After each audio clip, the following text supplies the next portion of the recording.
They drove me. They going all right.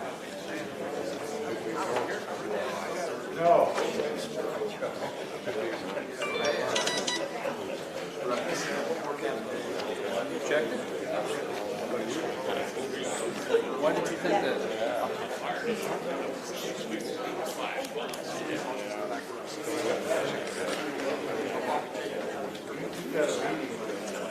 Yep.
Power on. Bluetooth pairing.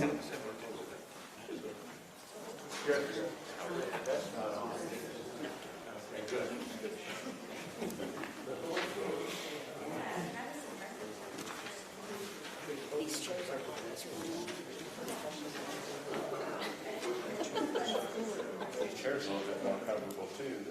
The lights go. I said too. Can we have lights turned up where we are? I think this is. I think this is it. Okay. Yeah. Okay. Get my night vision on there.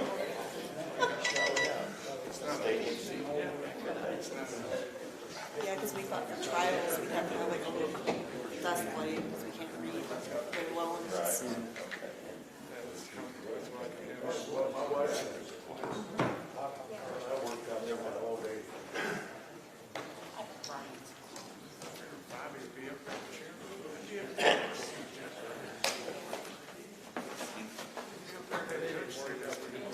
We'll maintain respect for this.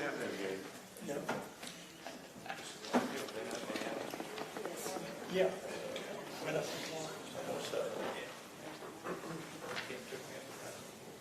Hey, Alan, were you out at the Lions building, perhaps? No. Okay.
7 o'clock. I'd like to call the April 6th Shelby County Board meeting to order. And we'll start out with the prayer led by Don Tate, followed by the Pledge of Allegiance.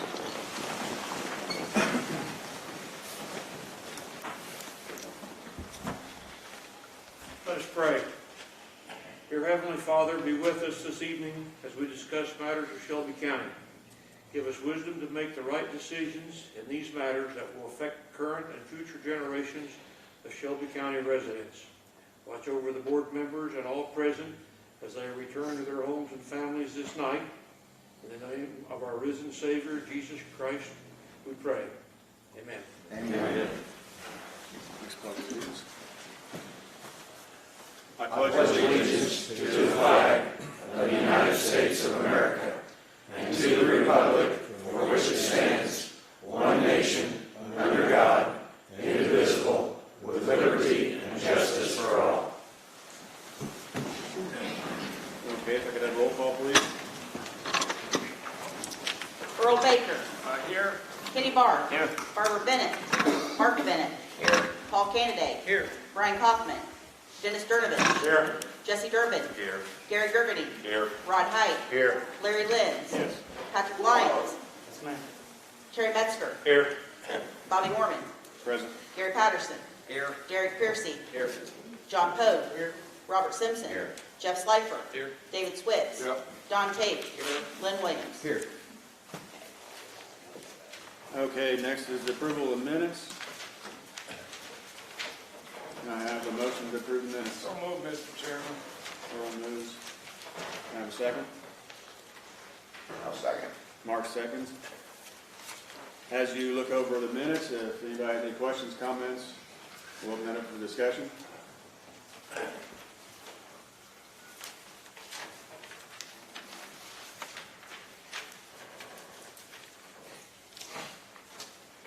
Any questions?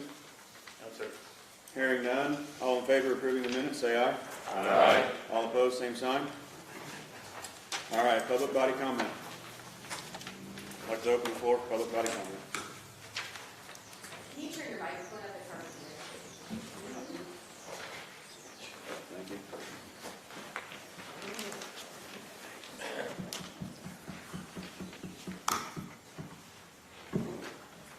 That's me. Is that better? Yes. Public body comment.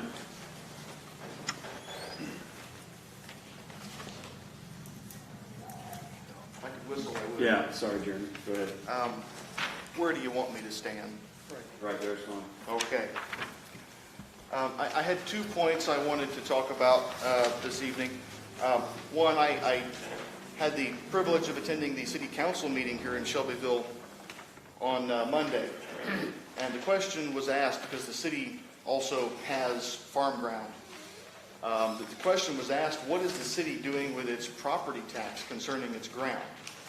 And I want to point out, I think the statute allows for the city to have and farm ground, which is different from the county statute, which does not specifically enumerate that power. But the point of question was about the taxes. And the city said they have charged the property tax to the farmer. They have changed their method of operation to do that. And the reason given was that conforms with the law. And I just wanted to say that bit about that. And I also wanted to say another thing about an event that transpired this morning. I was hoping it might be discussed before we got started. But when I looked at the agenda for tonight, I thought there wasn't very much on it that, to my knowledge, screamed controversy, illegality, or wrongdoing. But no sooner than the day started, that seemed to change. It's my understanding, and please correct me if I'm wrong, a law enforcement officer that is in the employ of the county made threats against the people's right to free speech tonight. This officer engaged in intimidation practices and acted toward and spoke to courthouse employees in an unprofessional way. that's not been seen since the Bruce Cannon era. Now, there are times when the people become upset, guilty. Some of us become demonstrative, some are louder than others, some of us understand that government serves or is supposed to serve the best interest of the people in ways that maintain compliance with the law and maintain the highest regard for the voice of the people. And we don't apologize for that, nor do I think we should. In fact, it's the duty of those elected to protect, preserve, and pursue the onward march of these rights to ourselves and our posterity. This right to free speech there's a reason why it's number one on the list. In short, I submit that this board has a tremendous new responsibility now before it, one that it didn't ask for, but has been thrust upon it. Someone under the employ of the county has taken it upon themselves, in violation of their oath to serve and protect, to make threats against some of the people's most basic rights. That greatly troubles and disturbs me. That it's wholly unacceptable, and I submit that this must be dealt with in an unmistakably decisive manner. As the individual in question is a member of county law enforcement, I insist that the sheriff urgently and intensely seek to resolve the issue to the satisfaction of the people's rights. Furthermore, as the county is the employer, as the person works for the county, if the situation is not resolved, I'll have to insist that the board take action to uphold their oaths and secure the constitutional rights guaranteed to we the people. As a student of history, literally, I can assure you that public meetings in our nation's early history were well attended, echoed with cheers and applause, and the decisions and conclusions of those meetings were derived from the will of the people. As one final note of assertion to the board, as the threat has been made by the person in question to remove members of the public from open public meetings, I dare you.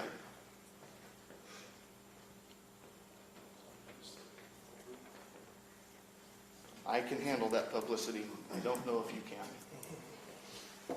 That's my comment, Mr. Chairman. Thank you. Anybody else like to stand up for public body comment?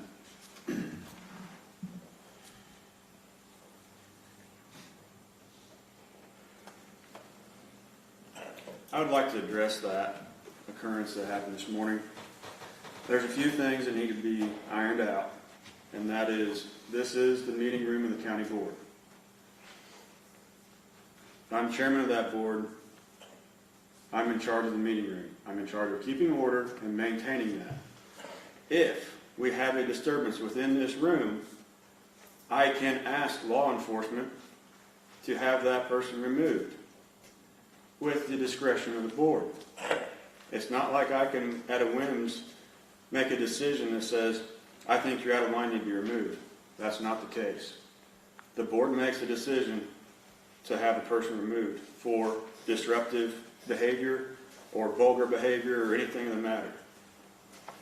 But just to get that clear, this is the board's meeting room. I'm in charge at their discretion. Thank you. Anyone else like to speak?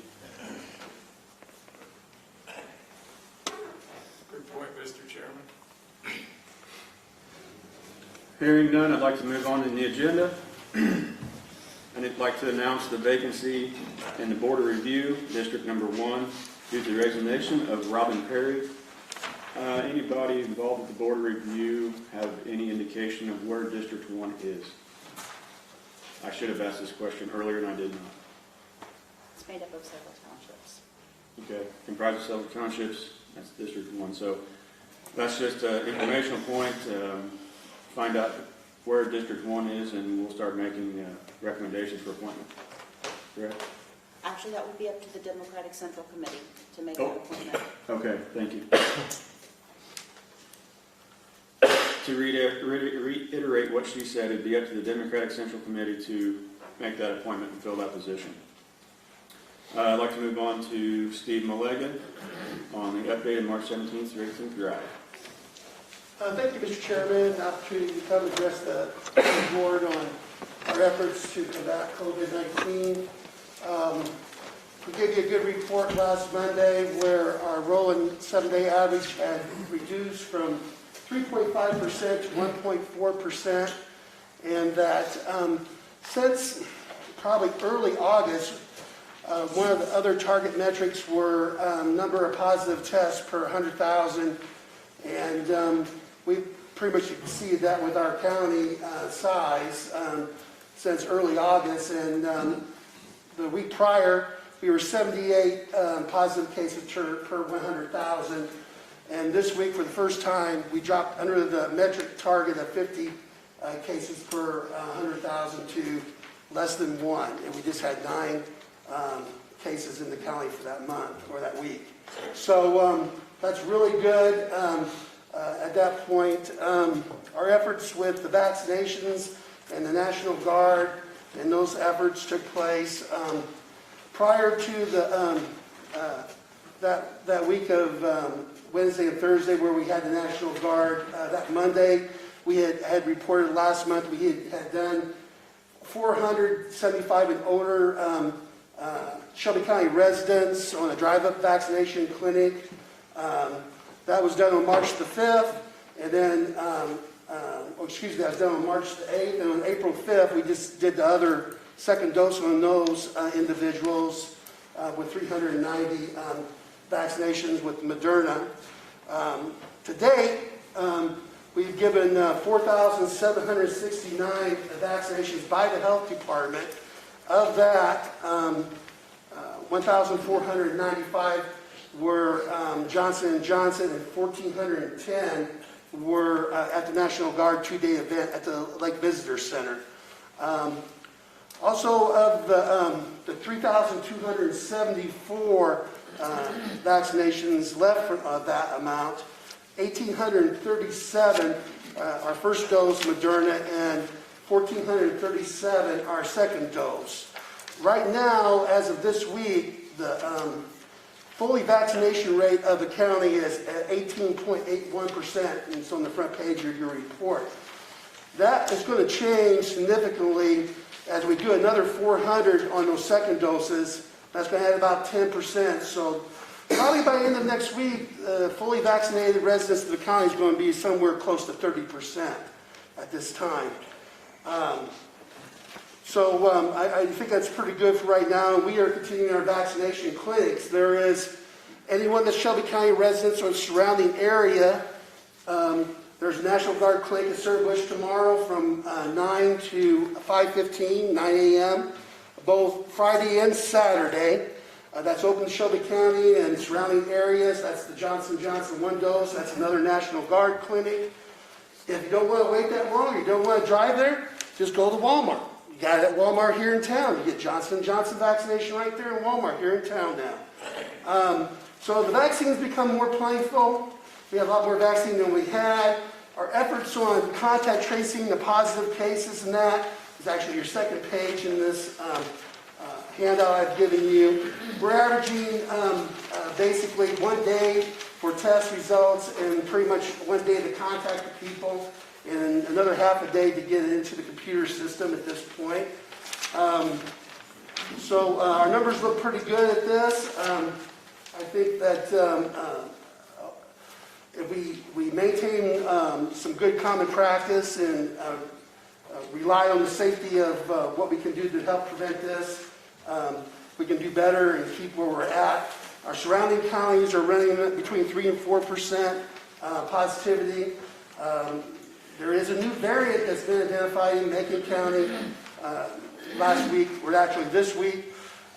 2 cases. One is a Californian strain and one is a UK strain.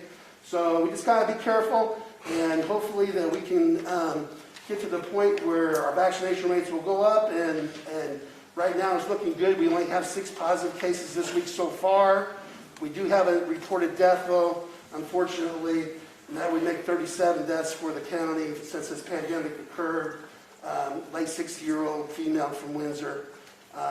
So our hearts go out to the family of that. But I think that we're in the right direction, and hopefully we'll keep moving this way. If anybody has any questions?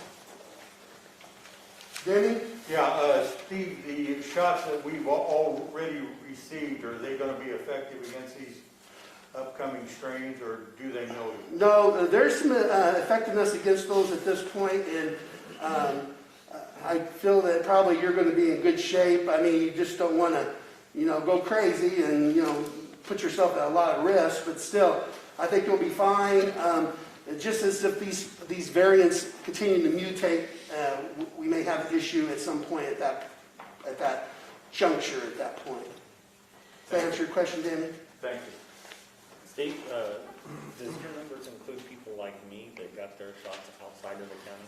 Yes, that is on the first page where you'll see that in Shelby County, 7,836 vaccinations been given. And you see down below that 4,000 are fully vaccinated. That's with 18.81%. And I reported that 1,837 Modernas were done. We still need to do, of those 1,837, 1,437. So we just need to do 400, approximately more people to finish that off.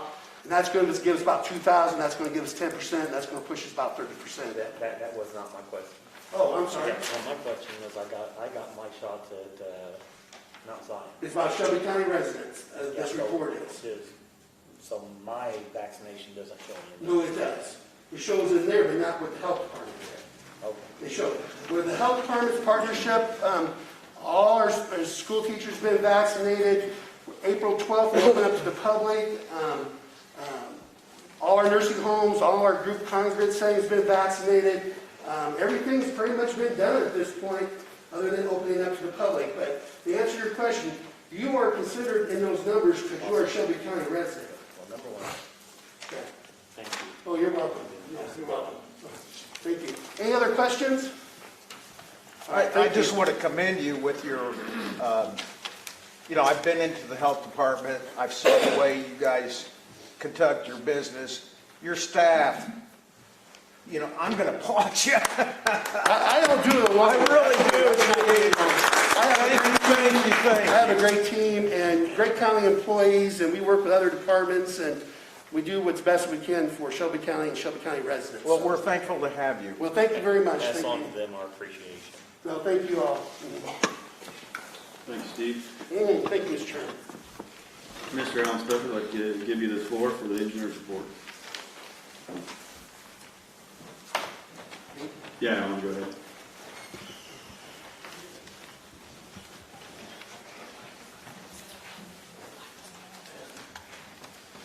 Good evening. Evening, Al. Make sure you have the addresses. I'm going to need a microphone. Okay. Go ahead now. You're scaring me. Can you hear me? I don't hear you. I have 4 petitions, 2 agreements, 2 resolutions, and some updates this evening. First petition I have is from the Windsor Highway Commissioner for replacing a culvert located at 1700 North, 2525 East, approximately 3.5 miles northwest of the city of Windsor. It's a rusted out culvert. Estimated cost to be $4,000 to be split equally between the county and the township. I'm asking approval to help the Windsor Highway Commissioner out with this culvert replacement. Can I have a motion? Danny makes a motion, Gary will second.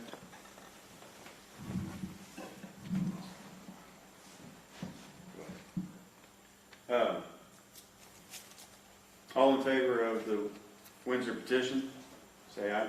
Aye. All opposed, same sign. Motion carries. I have a petition from the Prairie Highway Commissioner to replace a culvert located at 790 North, 2900 East, approximately 1 mile southeast of the village of Strasburg. Estimated cost $4,500 to be split equally between the county and the township. I'm asking approval to help the Prairie Highway Commissioner with this culvert replacement. Motion for Prairie Township. Motion approved. Jeff makes a motion, Don seconds. All in favor, say aye. Aye. All opposed, same sign. Motion carries. I have another petition from the Prairie Highway Commissioner for a box culvert to be replaced at 200 North, 2525 East, approximately 1.5 miles southwest of the village of Stewartson. Estimated cost $6,000 to be split equally between the township and the county. I'm also asking approval to help the Prairie Highway Commissioner out with this box culvert. We would replace it with a pipe. Motion. Kenny makes a motion. Second, Jeff Schleifer. Any discussion? Hearing none, all in favor say aye. Aye. All opposed, same sign. Motion carries. I have a petition from the Cold Spring Highway Commissioner and the Oconee Highway Commissioner to repair, to repair a bridge located on the township line between the two. The concrete piles have water damage that has eaten away the concrete around them. It needs to be repaired. It's located approximately 3.5 miles east of Oconee on the township line, 550 north, 600 east. Estimated cost $25,000 to be split 50% county and 25% Oconee and 25% Cold Spring Township. So I'm asking approval to help those townships with this repair. So moved, Mr. Chairman. Earl makes a motion. Barb seconds. Any discussion? Hearing none, all in favor say aye. Aye. All opposed, same sign. Motion carries.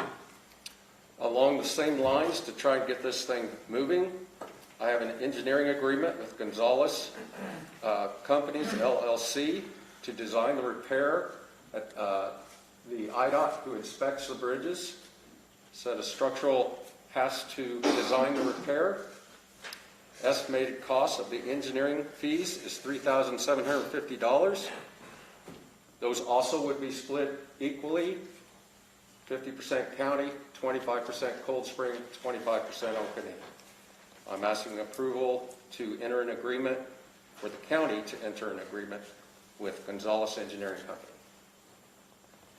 Motion for Gonzalez. Pat Lyons, second. Gary Patterson, second. Any discussion? Hearing none, all in favor say aye. Aye. All opposed, same sign. Motion carries. The next two items deal with the bridge in Rose Township that has been approved previously by the board for replacement, and we are getting ready to get it prepared for bid. It is to be bid in, let me see here, June, I believe June 11th. Along those lines, a joint agreement between IDOT and the county on the funding of the bridge has to be executed. However, I have not received a copy of the joint agreement from IDOT. They review it and they approve us to act on it, and then they approve it afterwards. So I am basically talk this over with the committee. We'd like to table this until next month. So I don't think a vote needs for that, does it? It's the resolution. No, it's a joint agreement. All right. Motion to table a joint agreement. Question, if we do that, then when we come back, we'll have to have 2/3 majority to bring it back on? Sure. Yes, that's correct. We normally don't vote on it. I don't know. And truthfully, if it's outside of 30 days, then it becomes a moot point and comes off the order of business, or off the business. So. Right. I didn't know if by tabling it would hurt Alan. No, It's not gonna, it's on the agenda. If we make a motion to table it, then we're just putting it off to next month. till the next agenda, which would be next month. Yeah. Okay.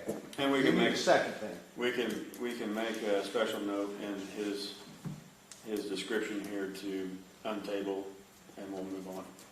Okay. I have a motion Terry Metzger made the motion to table. Earl Baker made the second the motion. All in favor say aye. Aye. All opposed, same sign. Motion carries. The next item, again, I said the next two items dealt with the Rose Bridge. This is a resolution to provide the matching funds. The bridge funding is 80%, for construction is 80%, federal funds 16%, state funds, and the remaining 4% split equally between the county and the township, in this case Rose Township. It's located at 1100 North, 1600 East.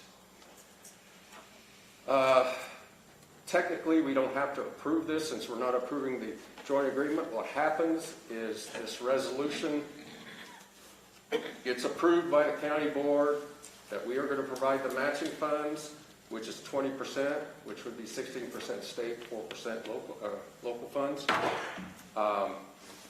No reason to pass it. There's no reason not to either, because next month I'll bring it before, so really up to you. It doesn't impact the project whatsoever, but it will have to be passed in order at some point in order to get it approved for a bid opening. So I'm recommending a passage. I'll make that motion. Gary makes the motion. I'll second it. Terry seconds. Any discussion? The motion is to approve the resolution of providing matching funds for the Rose Township project. Any discussion on that? All in favor, say aye. Aye. All opposed, same sign. Motion carries. Last resolution I have is a resolution requesting to go forward with the ordering of a new dump truck to replace a 2000 dump truck that we currently have. Estimated cost is $140,000. The dump truck is 6 to 8 months out once you order it. I would like to get it in time for next winter. That's why I'm coming before you now instead of later. The money, you don't have to pay the bill until you get the truck. It's 6 or 8 months out. The budget is next year's budget, which brings me to another point about the budgets are due from the department heads. I will be asking for a considerable increase in the budget. One, for this dump truck. Also, I think I've been informing you for over a year that we've been getting Rebuild Illinois funds. I've informed you that we have a lot of bid openings planned. Western Belt Bridge is a $1 million bridge planned in September. Country Club Road is a $1.7 million project planned for a bid opening in January. We hope to do 2 other bridges and a railroad crossing next year. The Rebuild Illinois funds have come. We've received 3 of 6 payments. They can only be used for bondable projects. So they historically, they've only started a year and a half ago, but never occurred in my budget before, and I've never had a bondable project available. Oh, and there's a bridge on the Moweaqua County Highway that I'm replacing. All of those are funded with Rebuild Illinois funds. They're in the county treasurers. And to spend it, to build these things, I will have to have a very significant budget increase. So with the dump truck and the Rebuild Illinois and the change in direction from the auditor to count expenses reimbursed as revenue, there'll be a significant budget increase that I will be submitting. I have the funding available, and I can prove that. That's just an FYI. I know in the future you're going to go over the budgets, but I'm sure you're going to say, wow, when you look at mine. And that's the reasons, and I will be happy to explain it to the Budget Committee in very strong detail. But for this resolution, I would like approval to go ahead and order the dump truck. It is on the state purchasing plan, so it satisfies bid requirements. I'll make that motion. Kenny Barr makes the motion to purchase a dump truck. I'll second. I'm sorry, did I say? Yeah, that's all right. Bob Simpson made the motion, Kenny seconded it. Yeah, you did. Any discussion? Mr. I Chairman, don't know is this replacing a truck or is it replacing a truck? It's replacing a truck, so the 2000 dump truck that I'm replacing, we will use until I get the new truck. I will declare it, I will come before you and ask for it to be declared as surplus property, at which time I will put it out for bid to the general public. That's what I would want to know about the surplus. Okay, Mark? Have you talked with the committee at all, or I'd like to know what's the committee's point of interest on this? Yes, I've talked to the committee, and you will get a copy of the meeting notes, but I won't answer for them. If you want their opinion, they're here, except for Brian. Bob, Larry, and Jesse are on that committee. Any of you like to speak to this, or? Yeah, he talked to us at the last meeting about it. We went over the bid process, how he's getting money on that. He's replacing the truck will be 21 years old, so. Right. Does that answer your question? I made the motion. We get discussed. Right. Thank you. I have a question, and I don't buy dump trucks every day, but does the state have revolvement where they trade trucks or have the surplus dispersals or something like that, where they, if the state buys new ones, and then could you be subject to going shopping on a 4-year-old truck or something, or is that something that interests you? It did interest me back in about 20 years ago, but now the state, to answer your question, yes to all that. They purchase dump trucks, they have theirs, old ones available for bid to local agencies, and local agencies do acquire them, but I can tell you, they run them to death, so they're never in very good shape, and 15, 20 years ago, like I said, I was more interested because they didn't run them to death anymore. In general, the rule of thumb is to replace a dump truck every 7 to 10 years. We, being the county with the finances that we have, take 20 years. So when I sell my dump trucks, we run the wheels off of them, and the state's just as bad. So I personally don't recommend it. I've had experience with them in the past too, and they're usually ate up with salt when the state gets done with them, and they got a ton of miles on them. There's usually something wrong with them somewhere, so you can spend a lot of money on them real quick. I'd lean over here. I work for the state of Illinois, and we did receive surplus equipment. And they try to go through those to help the county out. But there's a lot of miles on them, and it cost us several $1,000s to keep it going. Shelby County is one of the biggest counties, has a lot of roads, and if they're oil and chipping, or if they're hauling dirt or anything, I would not recommend getting a surplus only if we just really had to do it. And this is my opinion, but that could cost a lot of, not only getting the truck, but then he would have to put out possibly, and he may not, it could have been a good deal. But I'm in favor of him buying a new truck because of the county and the mileage, and how big the county is.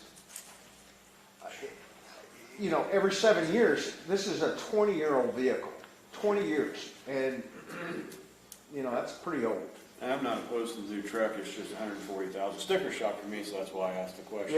It's a sticker shock to me, but when you go down and look at a new pickup truck today, Sure. it's, and I imagine a lot of these guys over here that's got pickup trucks, it's a shock. Yeah. Okay, Mark. One other question. Would this already be set up to mount your plows and everything on it? Is that already built into the purchase price? We will have, that will be included in the price. That what they do is they have basically, kind of like what you're going to do when you buy a car, options. And we select those, and that would be selected. Yes, absolutely. That's one of the main purposes is to plow snow. Yeah, the reason I asked that was if there was going to be any additional expenses to have it set up the way you needed it to perform your job. We will buy, let's see, no, the lights are included. I don't, licensing, nothing significant. We might buy a new plow to go with it. We do have some plows. We might reuse it, we might not. That's cost some money. A spreader, we use it to spread rock. That doesn't come with it. So that, you're talking, if we got both those, you're probably talking another $10,000, quite frankly. Pat? I don't know if I want to call it concern, it's a strong word, my observation, is that 5% of our standing funds on hand, that is very significant impact to what we have available in the general fund. That puts a big lump in the back of my throat. Right. County Highway will pay for the dump truck, not the general fund. Where does County Highway get their funds from? We get funds from motor fuel tax funds. We get property tax revenue for county highway, for county bridge, for FAS. It all flows through here. There are taxes that are specifically for roads and bridges. And the functions. Yep. Sorry, excuse me. Derek? So 140 is for a new one. What would a used one cost that was like 5 years old? I don't know. It could be the same. Yeah, there's not a big disparity. It could be exactly the same. When the state purchases goes out for bid on these, and local agencies use their bid selection, 140 is a big number, but that's very, very reasonable for a tandem dump truck. You want to buy it at half the price going 5 years old by any means then? Not even close. And we run the wheels off of them. I mean, we don't. And they have no warranty when you do that. Have no warranty? Okay. Any other discussion? Motion to proceed with purchasing the dump truck motion was made by Bob, seconded by Kenny. We had discussion, all in favor. This is just approval, but we'll take it back to roll call since we're approving spending money. Earl Baker. Yes. Kenny Barr. Yes. Barbara Bennett. Yes. Mark Bennett. Yes. Paul Kennedy. Yes. Dennis Sternovich. Yes. Jesse Durbin. Yes. Gary Gergany. Yes. Rod Height. Yes. Larry Lenz. Yes. Pat Lyons. Yes. Terry Metzger. Yes. Bobby Orman. Yes. Gary Patterson. Yes. Derek Piercy. Yes. John Pogue. Yeah. Robert Simpson. Yes. Jeff Slifer. Yes. David Switz. Yes. Don Tate. Yes. Lynn Williams. Yes. Motion passes unanimously. All right. Any other business? Just very few updates. Thank you, by the way, for that vote. Bridge in Flat Branch Township, I've been reporting on for several months now, which is a closed bridge. Will be bid on April 23rd. So next month, I will be able to report on the results of that bid. That bid is in Springfield, Illinois, because it has federal funds in it, and the contract for the construction contractor who wins the bid will be between IDOT and the contractor, so there's no action by the board, but I will keep you informed. Cowden-Harry Road that I've reported on for over a year now. Of course, I reported it was bid last month, the last meeting we had, and it was recently awarded to Howell Paving, contract between IDOT and Howell Paving, not us. And so we are currently scheduling a pre-job meeting within the next few weeks, and I'll be able to report on an expected start time and any issues along those lines, hopefully next month. I've reported several months now that we are doing our annual bridge inspections this time primarily on the west side of the county. All of them must be completed by the end of this month. You have 2 years to do it, and this is the month, and you want to do it in the month that it's 2 years, or you start getting calendar creep on it. And we are ahead of schedule on that. Should be no problems at all. Haven't really found anything too significant. We did find the repair for the Cold Spring Bridge during our inspections. A few other issues. There's a bridge in Shelbyville Township that was closed recently, and due to the washout behind the abutment walls, the highway commissioner, who is did not run for office, but he is planning on repairing that bridge in Shelbyville Township. We had a lot of conversations on it. It's also approved to be approved, but it won't get built till late next year. So he's going to go ahead and repair it, get the road back open. And that's my report. Any questions further? I'd just like to throw out special thanks to your outside workers. They throwed a little cold patch in a culvert that was replaced there by Fox Prairie Golf Course right before the call was made. So I appreciate before that. The call was made. I appreciate that being done. And that's why I just like to throw a special shout out to them guys that filled Thank that you. in. I will relay that message. I appreciate that.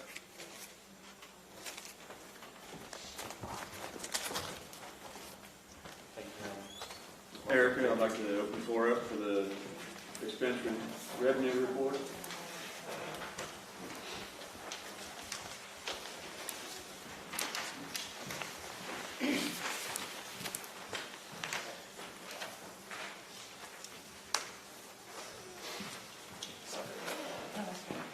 Just before I start, just for point of clarification, because I just asked Alan, and that dump truck would be paid for out of the county highway fund, which is 012, which is on the front page of the second report I give you.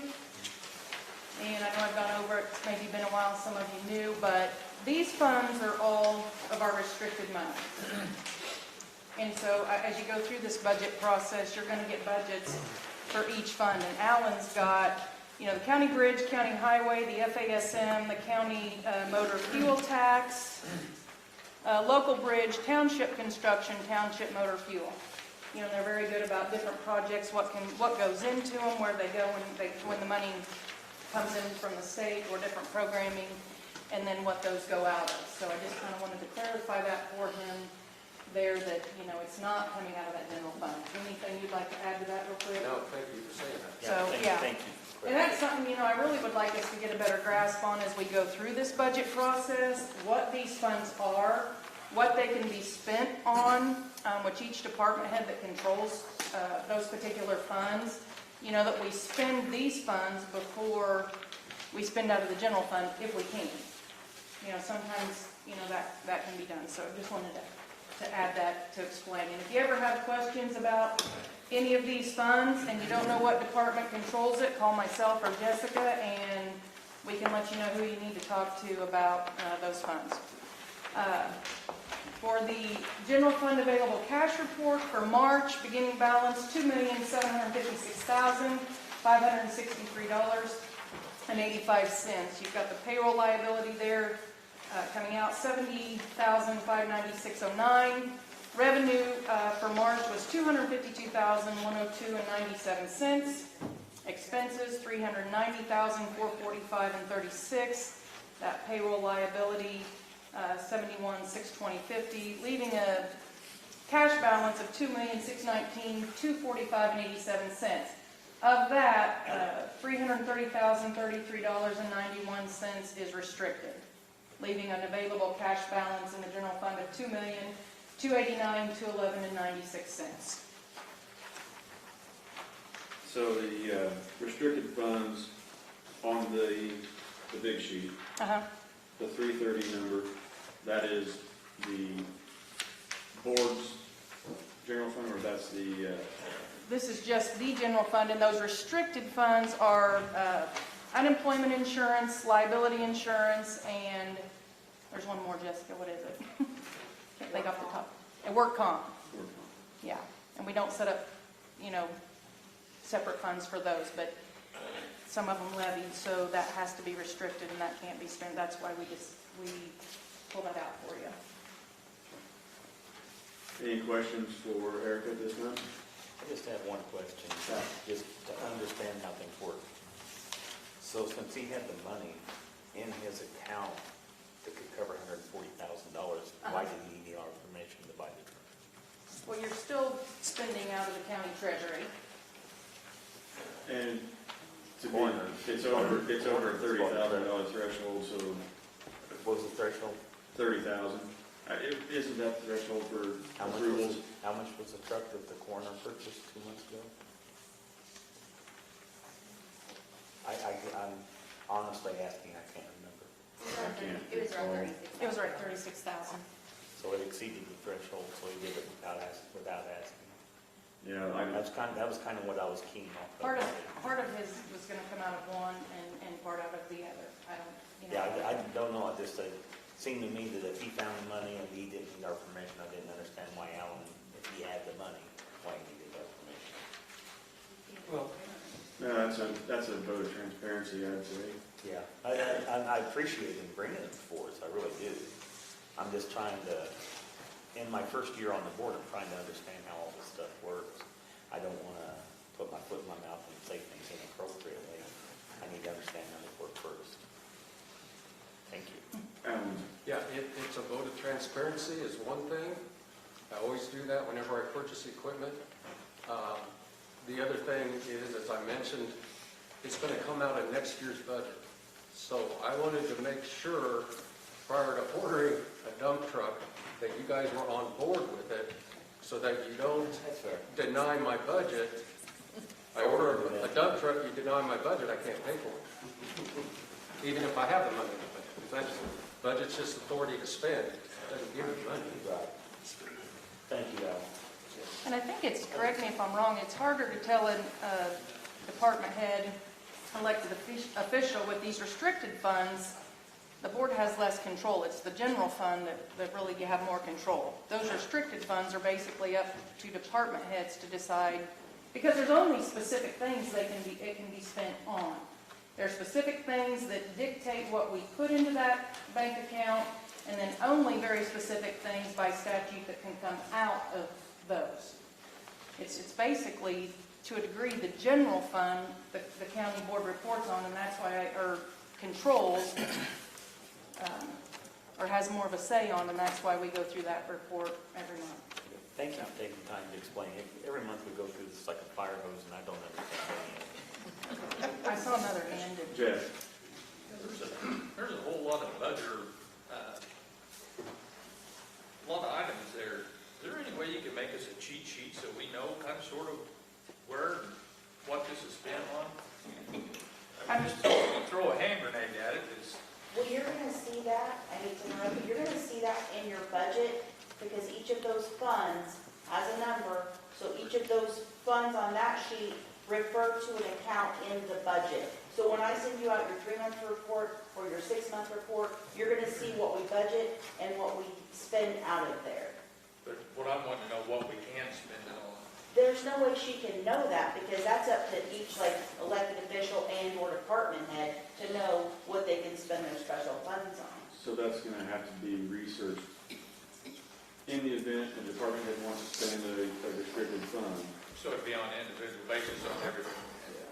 Well, the department head should know, but I have started a spreadsheet where I've gone through and tried to find statutorily what dictates each fund.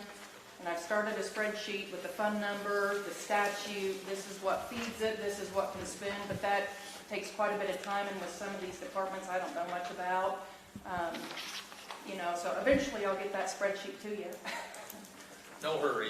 You know, 2029, I I'm don't sensing that's know. going to be a very complex answer, but, so I think, yeah, we're going to have to research it. Every department head would need to research each one and move forward with it. Well, and I've had to ask department heads for some of them what fees they fund, because I don't want to read all the statutes for the state of Illinois in every department. Not my idea of a good time. But if you have specific questions, again, about any of these funds, you can ask myself or Jessica, and I can direct you to that department head that would hopefully be able to get you the statute that dictates their funds. Quick question, Erica. I still didn't understand, did the coroner not follow the guidelines then, or should we have him come in and talk about how he spent the extra money, or? That's not my before call. we get any further? No, I can't even answer that myself. You think we should have him come in and explain what he did and why? No, what he did or what he should have done? If it's over $30,000, then you have to have an approval by. Well, if it's in a special fund though, and he spent it according to what his special funds are, as a public official, he has that authority. That's what I was getting at. So he And I took think both- that's even back to. took it out of both funds, so he had that money. But he had it in his budget for this year, because the transportation of remains in that line item was $30,000. At the time, I think we spent, I don't know, $6,000.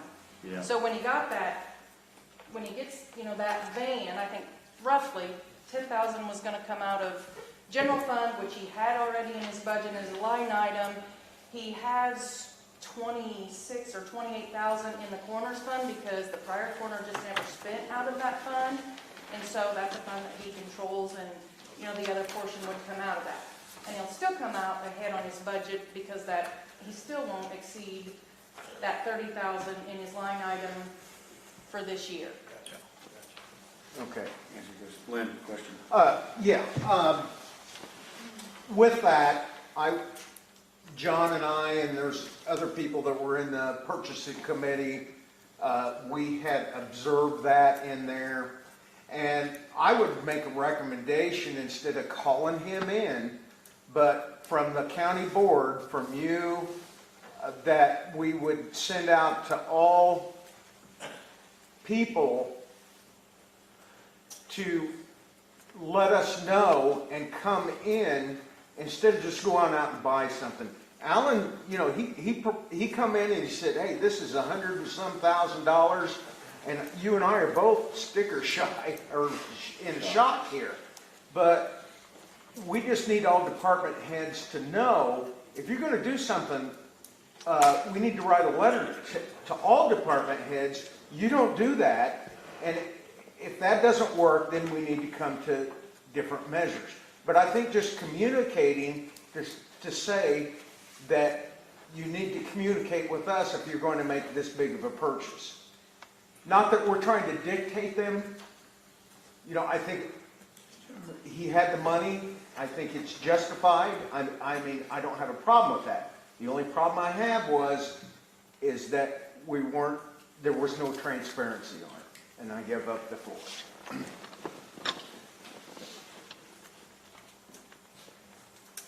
Want to wait for public comment? Any other comment on the treasurer's report? I entertain a motion to approve the treasurer's report. I will. Right, aye. Paul, second. All in favor of approval of the report? Say aye. Aye. All opposed, same sign. Okay, moving on to the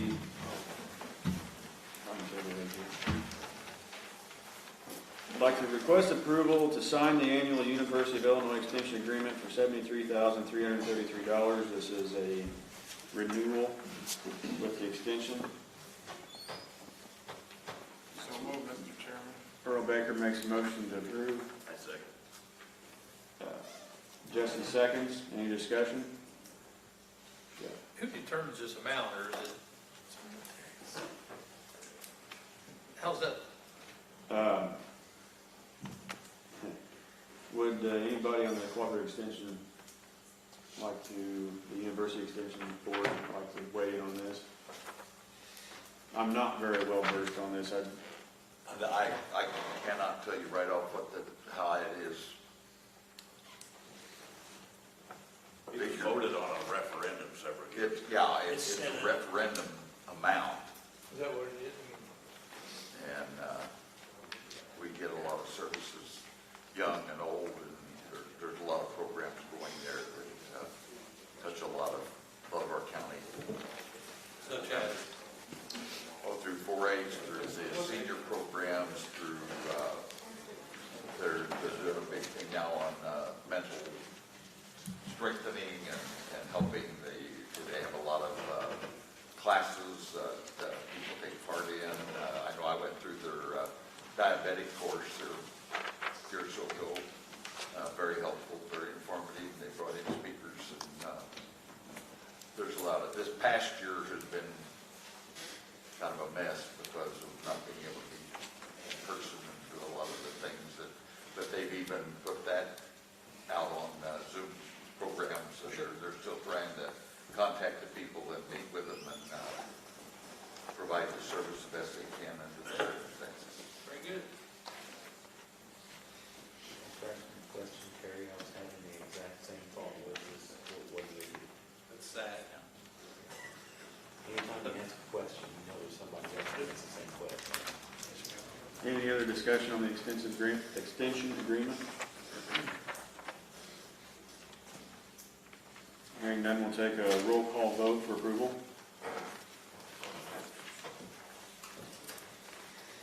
Earl Baker. Yes. Kenny Barr. Yes. Barbara Bennett. Yes. Mark Bennett. Yes. Paul Canady. Yes. Dennis Turnovich. Yes. Jesse Durbin. Yes. Gary Gergany. Yes. Rod Height. Yes. Larry Lynn. Yes. Patrick Lyons. Yes. Terry Metzger. Yes. Bobby Warman. Yes. Gary Patterson. Yes. Gary Piercy. Yes. John Poe. Yes. Robert Simpson. Yes. Jeff Slifer. Yes. David Switz. Yep. Don Tate. Yes. Lynn Williams. Yes. Motion passes unanimously. Motion passes unanimously. Next is requesting approval for resolution supporting local control of zoning and land use affairs and opposes House or Senate Bill 1602. It should have been in your board packets. Did I have a chance to read that,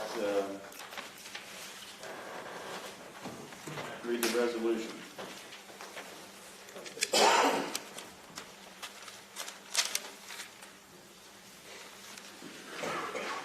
Any questions on the resolution? Can anybody explain that a little better? Okay, so for everybody to know, here's how the resolution reads. Whereas the state of Illinois is made up of very different communities and unique areas with specific sensitivities and opportunities, and whereas the Shelby County, like many counties throughout the state of Illinois, have developed and refined ordinances to enhance investments and opportunities for employment with unique zoning criteria specific to each area, and whereas the Shelby County Board is the best entity to support the needs, interests, and safety of its residents, while state officials or industry leaders who do not reside in this county may not be aware of some of the most relevant and current information, and whereas SB 1602 would marginalize and disenfranchise citizens' rights to develop or refine ordinances specific to wind and solar projects that may be constructed in Shelby County, and whereas 1602 would relinquish local authority and the determination of needs specific to an other area, others who do not reside in Shelby County. Now it be declared that the Shelby County Board is opposed to Senate Bill 1602,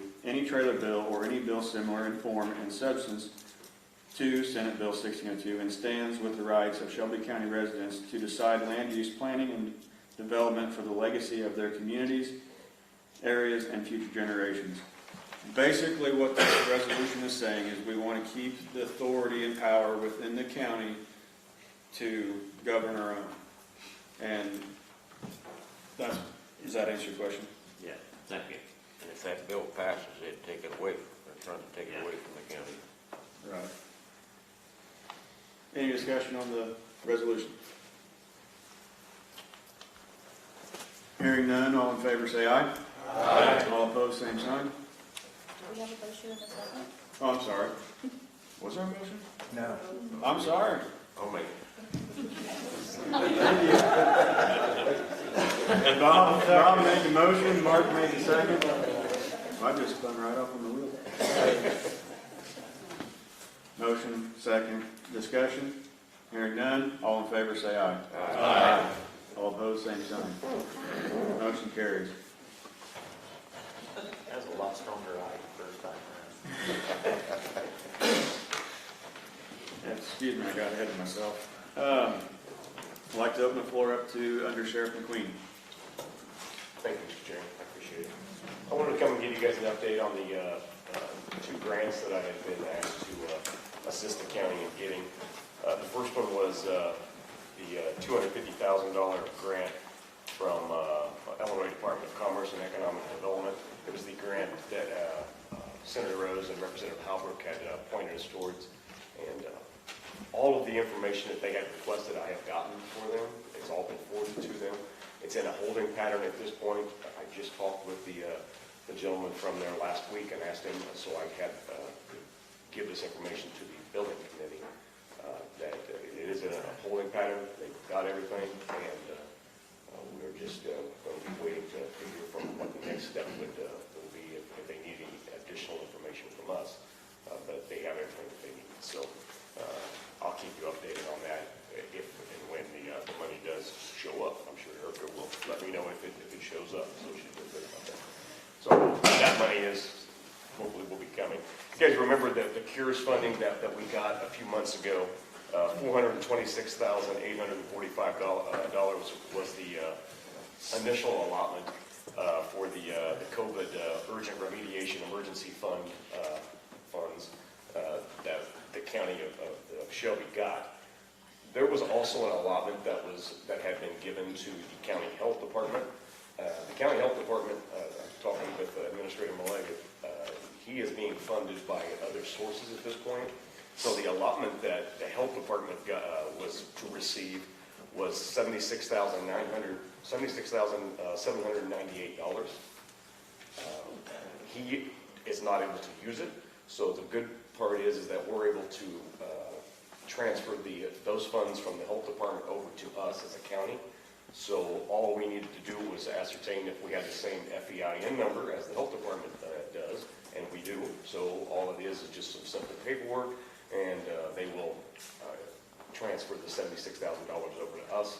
And then what I will do is I will get with Treasurer Fernhaber, and we will use public safety salaries to be able to eat up that $76,000 to be able to get that brought into the county and go into your general fund. So that's all in the process of being done. I just talked with Erica tonight about it, so she knows, and her office is really good about getting me all the salaries information that I need. So also, we do ID cards for all the county office holders, the county employees, the courthouse employees here. I did an ID for Don Tate earlier this week. For the county board members, if you guys don't have ID cards, we can do them for you. And that way you would have something to be able to have on you coming into the courthouse. God forbid if we are to have a disaster and you need to be badged and have some kind of ID that I'm with the county board and I'm assisting in this. That's one of the main reasons why we also like you to have some badging credentials. So if you will get me a picture from head up, if you get me a picture sent to me, and I will get you an ID badge for you and bring it to you, and that way you can have some identification for being part of the county board. All I need is the picture and what district you represent, and we'll get that put on the badge for you. Okay. If for some reason you don't want to mess around with sending me the pic, if you stop by the sheriff's office, we can get your shoulder picture taken, your headshot taken for you, and we'll get you back.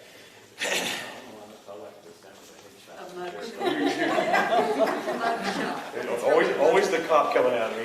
So, anyway, but thank you guys. If you guys have any questions and you guys want to give me a holler and want any updates on the funds that are the CURES fund or the other grant, just give me a shout and I'll keep you guys updated. Okay? Thank you. Thank you, Mr. Sheriff.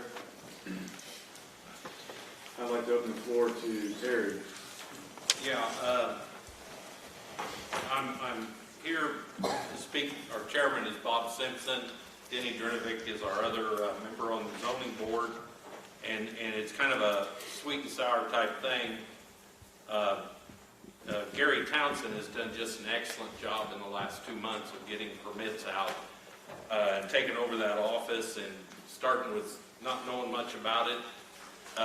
He's just fantastic, but as of next Thursday evening, April 15th at midnight, he will resign. And the reason he chose that exact time, we have a zoning planning commission meeting scheduled, which we haven't had one in probably a year and a half or 2 years, I'm guessing. And he doesn't know how to run it necessarily, but he didn't want to leave the new guy. And also at the same time, the people wanting to rezone this for a business, you would have left them hanging. So Gary's going to hang on that long. The sweet part about this is that a guy named Bill Schmitz, and many of us remember, came to a meeting of ours and applied for this job, but it was zoning and EMA. And we treated him kind of rough, and I approached him several months ago about would he still be interested in just taking the zoning part. And he said yes, it's exactly what he wanted. He didn't want the other part anyway in the beginning. And we're really fortunate that we're not going to have a layover or a lapse between, like we did here when Jared stepped down or took a promotion. We ended up with nobody in there for over 6 months, and we got way behind, and that's why it's kind of been in the mess it is. Bill Schmitz understands this. Gary has met him. Gary's going to work with him, and we couldn't have asked for more. You can read in the resolution about the salary. It's been set at $18,000. He's agreed to it. We don't necessarily have an agreement on how we're going to break that down to pay him. He thinks it's going to take more hours in the beginning than it'll take later. So it is something the board's going to have to sit down and with Erica and Jessica maybe work something out. But he's willing to start April 19th, which Gary's leaving April 15th. Like I said, we can't ask for more. So that's all I got. There is a resolution in your packet you can read that says everything you need to know. Any questions? Lynn? Did you need a motion on this? Well, I think he makes the appointment. Well, I'll ask the motion to approve the resolution. Okay. And then,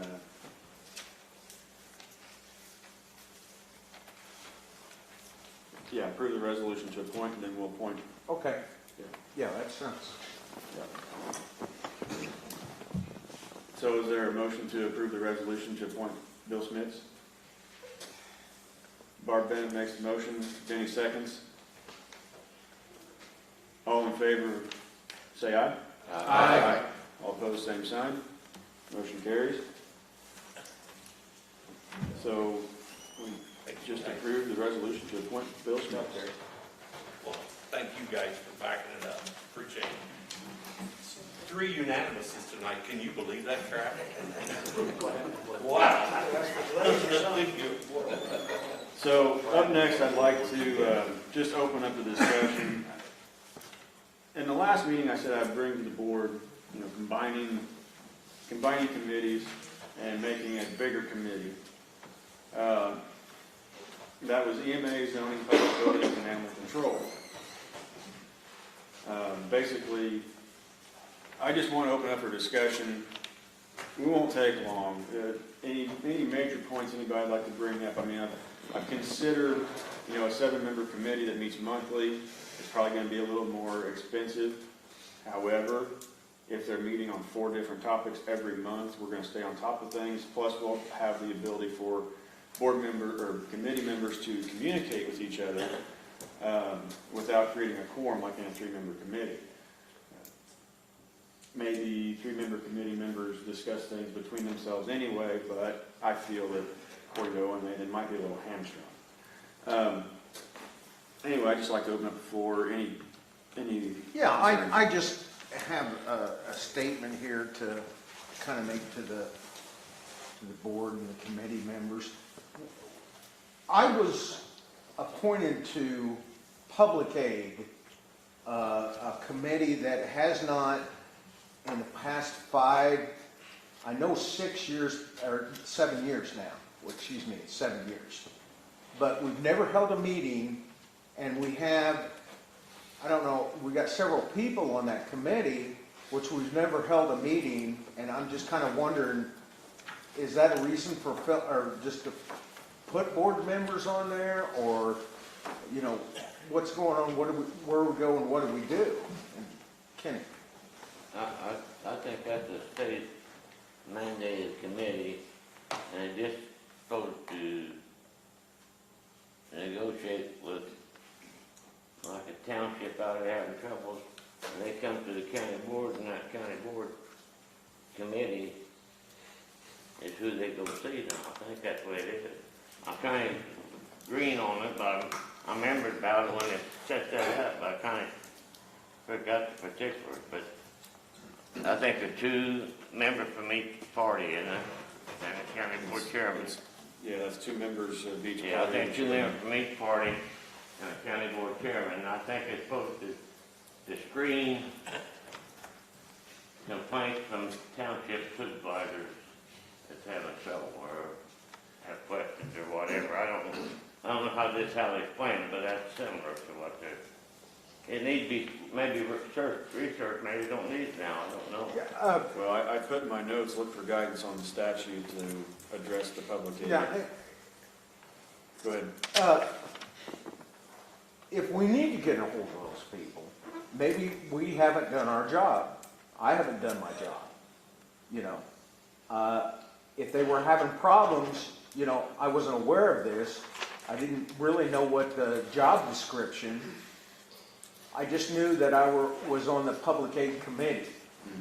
And I knew the committee never met and wasn't going to meet. But, you know, maybe I wasn't doing my job. I don't know. We need a job description or what we're supposed to do. I think the township is supposed to come see whoever the county board. Then we need to have a meeting. Then you have to set up that meeting, but now that's my take of it. But it's part of your standing committees. Yeah, Jessica loosely confirms, I'm going to guess, that it hasn't met in over 20 years, so it confirms what you're saying. Yeah. So, I mean, that's all right. I just want to make sure if, you know, we're here to serve the public, and those people out there may want to come and ask some questions. I don't know if I got the answers. We've not done it in 20 years, but we need to start somewhere. If we need to start. They gotta go through the township supervisor first, then he comes see you, anything. Yeah. But back on, so that was a point of, you know, how lucrative and what is the purpose of this committee. Thank you for your input. And But I think it's set up by the state now, that's why, that's been a few years back I did that. Go ahead, Gary. That goes back to something I've talked on for 2 or 3 years, and we need board policies. We need to know the description of the committees. All that needs to be written up and put into effect. And for some reason, we keep bypassing it and never get it done.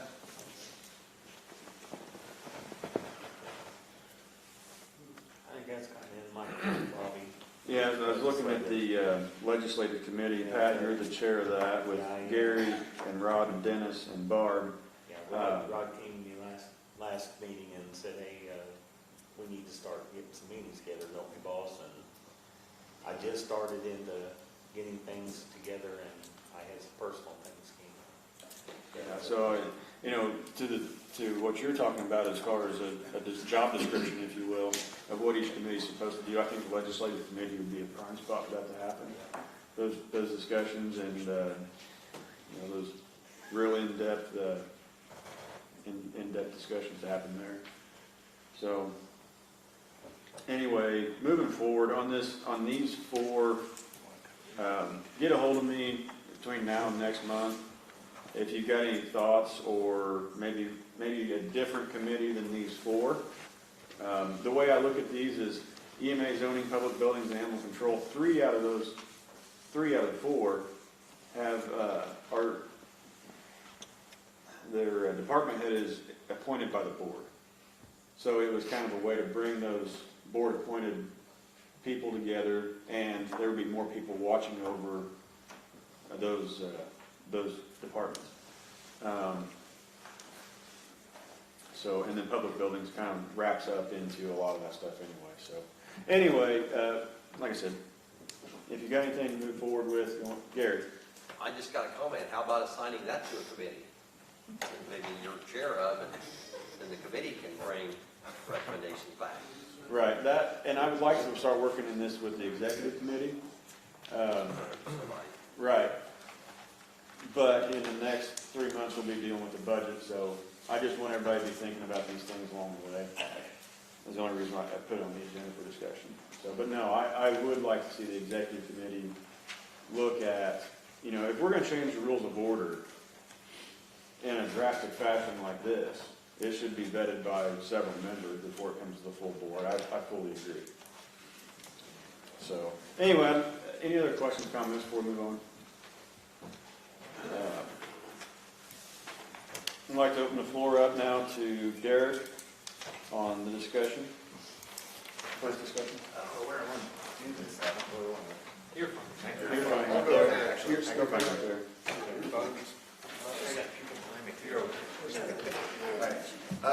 So I'll read the whole thing off there. So I'm not calling for a vote on anything, just opening up kind of first discussion on the reapportionment plan, discussing to determine the number of county board seats per district, statewide comparisons. I did some stuff. So I don't know, did anybody, I don't know if anybody else did that Zoom conference. Was that maybe, I know I've seen Jessica on there. So we're going to, okay. There's a lot of good information on that, kind of outlining. There's another one in. Yeah, April 19th, I think, yeah. So it was the UCCI kind of put that on. They did a pretty good job on laying out everything. The issues that we've got this year is that basically the reapportionment has to be done by July 1st, according to state statute. Obviously, we don't have the census data. That's not coming until September, I believe. So there's kind of a conflict there. But as it stands now, state law still says it has to be done by July 1st, and I believe they were kind of saying probably need to just get it done. Right. If nothing gets done with the state, then you're still stuck with July 1st. So anyways, so that's kind of where that's at. Now, the first step of that obviously is going to be you have to determine the number of people you're going to have on there, because you can't determine the number of districts that you're going to have until you know how many people you're going to have on there too. So, this paper here, I don't know what everybody's got, if it's in color or not. I emailed it. Okay, all right. So if you got in color, I kind of tried to put the data together that way so it's a little easier to make sense, and there's a couple of copies out there too. So I worked on this actually a little bit last year. I know some people read books. I like reading numbers. That's weird, I know, but they kind of tell a story. So I'm just going to kind of lay out some stuff that I found. I didn't go into this with any bias or anything. I just wanted to kind of see. So the first 2 pages of this, you got kind of the rainbow colors up top here, and then the next page. This is just Shelby County compared to like a statewide comparison. So if you're looking at this here, Shelby County's these numbers. Right above that, you've got the statewide averages. So I looked at population, we looked at the number of board members that are per county, the number of people that are represented per member, meaning like for each person that sits in here, how many citizens do each of us represent? And then I kind of took all the numbers, and then if every county was 100,000 people, how many board members would they have in that case? So obviously, we would have to get to 100,000, we've got to have 5 times as many then to get there. So here's what I kind of found. So for Shelby County, there's 102 counties in the state. We're ranked number 52 for population, so we're right in the middle as far as population goes. The average for the state is 124,000. Now, keeping in mind, the farther you get north, there's some big counties, so that brings that average up too. And that's kind of the red section there. The yellow section, this Shelby County ranks 16, so we're way up on the list out of 102 counties. for the total number of board members. So we've got 22 here. The state average is 13, so we're obviously 9 above there. And then, so we get to the green section, that's how many people are represented by each board member that's here. Each board member here represents 983 people. The state average is 7,620. And then the last section here, if we adjust everything for, we'll say every county has 100,000 people. We rank number 8 in the state for that. So if we jumped up our population and our board members increased with that proportionally, we'd have 102 board members in Shelby County. If we had 100,000, that'd be a lot, right? So the state average is 48 if everything's adjusted that way. So we're double what the state average is. And then if you kind of go down on this, there's a couple of key things that kind of stood out to me that I noted. I looked at some of the counties right around this, and then looked at some of the bigger counties too. So Christian County, for example, keeping in mind we're 21,000 here. Christian County is a little bigger. They're 32,000. They have 16 seats there. Coles County is 50,000. They're over double the size. They've got 12 seats. Bumping back up to Champaign County too. They do have the same number of board seats there as 22, but they've got 209,000. So they actually have about 10 times the population of Shelby County. And then Cook County has 5.1 million people, and they have 18 seats on their board, which is 4 less than here. DuPage County is 922,000, so they're approaching 1 million people in that county, and they've got 17 seats. And then down the road, Effingham's 34,000. Well, I'll say Effingham's 34,000 as of the census data 10 years ago, so that very well may have jumped up. They've got 9 seats there. And that's pretty much that on the first page. The second page is just a few more things. Macon County's Decatur area's got 104,000 people there, and they've got 8 seats. Moultrie County, which is that the one that you said was elected at large? Okay. So that means basically when you go to vote, it says choose 9, I assume is how that would work in that case. They're still staggered. They still have staggered terms, but they're at large. 4 or 5 or something like that. Yeah. Okay. Yeah, so Moultrie County is a little smaller than here, but they've got 9 seats though too. And some of the smaller counties, they're going to do where everybody kind of just elects, not districts, just because it might break down a little smaller. So anyway, that's all the statewide comparisons. And then if you jump, it kind of looks the same, but if you go to the next little rainbow page here too, this one is just Shelby County compared to, we need to throw out, the bigger counties, obviously 5 million, we're not, that's not going to compare to that. So this was give or take 11,000 of Shelby County size, so this goes down to 10,000 up to about 33,000 then. And the reason that I didn't specifically choose 11,000 is just that if you get, if you go to 8,000 or whatever, there's a lot more on the lower side than there is on the higher side. There's kind of a jump between Shelby County, and then it kind of jumps up to 30. So I'm not sure why that is, but to get a little bit above and a little bit below to get those averages, I went 11,000 both directions then. So that kind of narrows it down to just 42 counties then. I mean, we face it the wrong way for everybody, but so 42 counties are comparable to Shelby County, like give or take 11,000 population. And the comparisons kind of go the same in the red area there. So out of those 42 counties, Shelby County would rank 7th for population on that list. So we're in the top quarter out of those 42 for population. Then out of those other 42 counties, we would actually rank first for the most number of board members with 22 seats. The average for these 42 comparable counties is actually 10 seats. So going to the green section there, that's the fewest people represented per each board member. Okay, we'd be ranked 2nd out of 42 counties. So there's only one county that would represent fewer people per seat than out of these comparable counties. So ours is 983. The average for these comparable counties would be 2,500. So each of those seats typically, would represent about 2,500 people then. And if you look at the population of Shelby County, if you divide that out, that would be equal to about 8.5 seats is what that amounts to. And then the last one there, if we adjusted to the 100,000 population, we'd be ranked third. We'd still have the 102 board members. The 42 county average would be 56 there. So, and then one thing too, I learned from that conference there too. They had some cases on where they redistrict or whatever. As long as they were within 10%, like as far as population, that was okay. If they got, you started dumping too many into this district and too few in there, then you had some problems. Ours was done correctly, so we're at 10.6% is the biggest difference between the highest and lowest district. I don't see where our county would probably have changed the districts, the population too much. I think you might see that more where there's a bigger city, a growing area or something. I don't foresee ours would change too much. So as far as those, I don't think there are going to be any problem. So and that's all I've got on that. Hopefully that makes sense. And if anybody's got any questions on any of this stuff, let me know. Derek, Macon County's Yes. got 21 county board members. You have 8. It doesn't change things that much, but they've got 21 members. Okay. Well, that's the most up to date that I've been able to find. Okay. So I got a quick question. If we reduce the county board to 11, how much money would we save annually?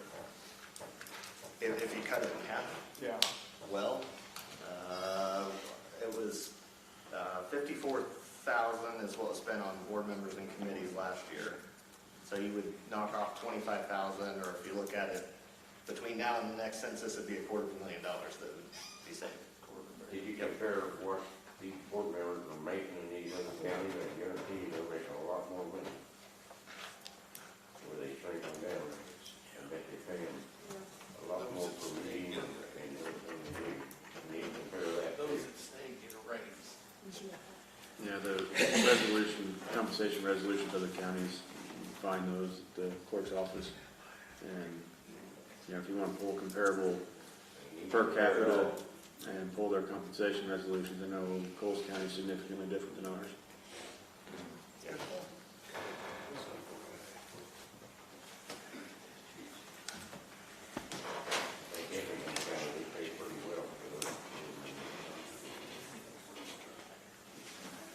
Any other questions, discussion, points you'd like to make?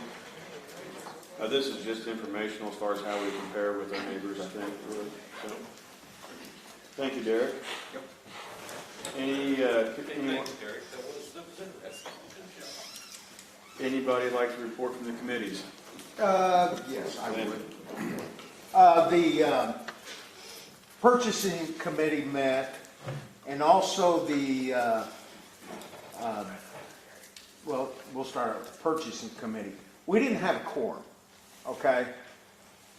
We went through all the bills, okay, the people who were there, and everything looked okay.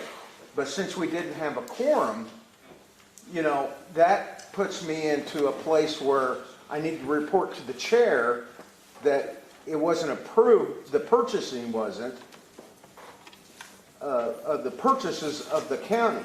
And that also goes to the health department. The health department, we only had Jesse and I there. And, things happen every once in a while where you could, you're talking about bringing things down on the one agenda, but the other agenda, we didn't have enough people there to approve those. So I guess, where do we go and what do we do? Because we didn't approve purchasing for the county because we didn't have enough people for a quorum, if it would have been yay or nay, and the same way with the health department. Well, you bring it for the board, we've had to prove it. Okay, but You could recommend. If that's the case, I would like to recommend that we pass.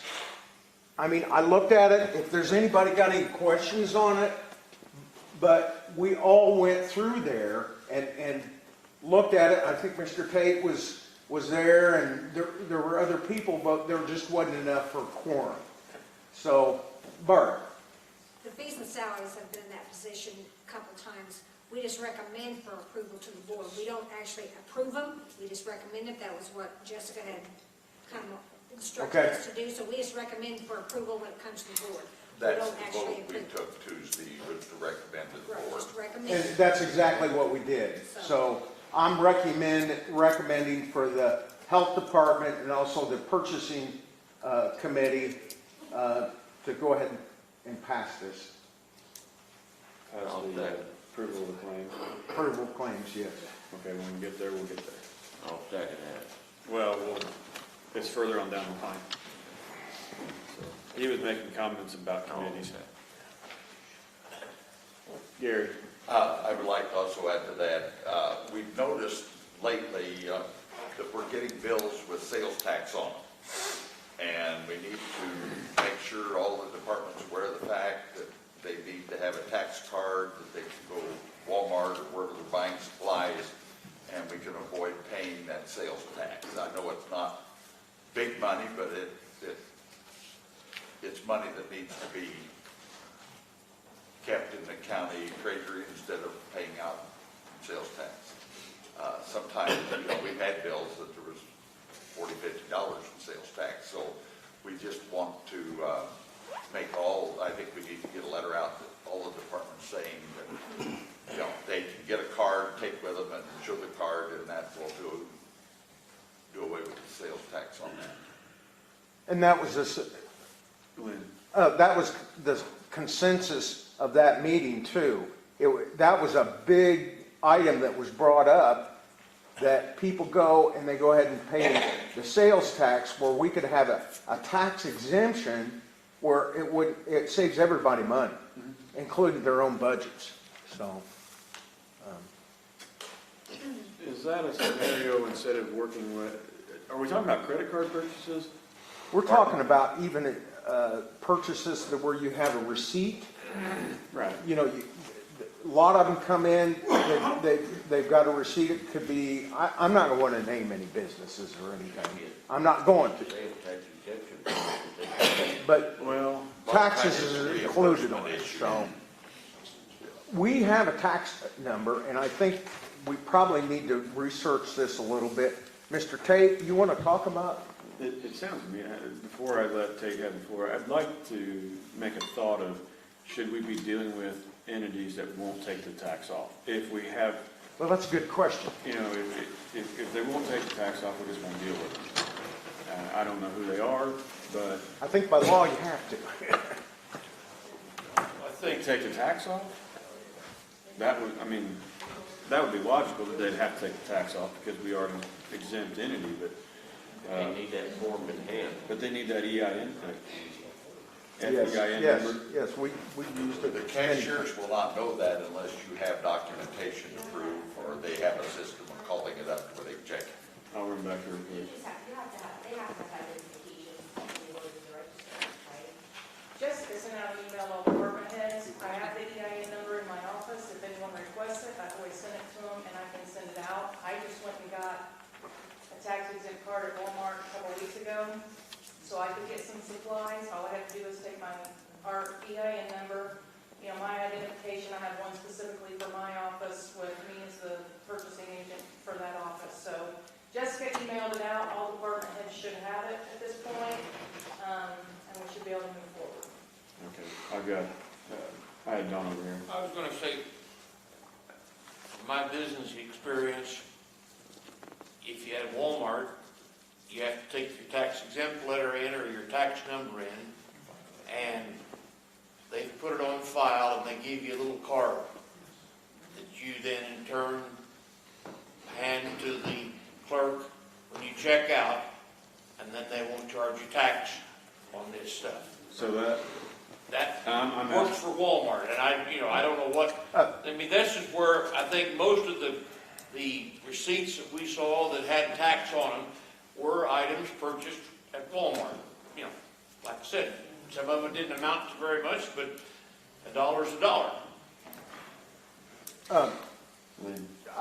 I'm sorry, I'm trying not to drag this on, but I'm trying to help things, or I believe I'm trying to help. But with the state of Illinois, everything is automated anymore. When you go into Walmart, or if you would go into Ace Hardware, or you go to any of these merchants, usually it's a credit card type thing.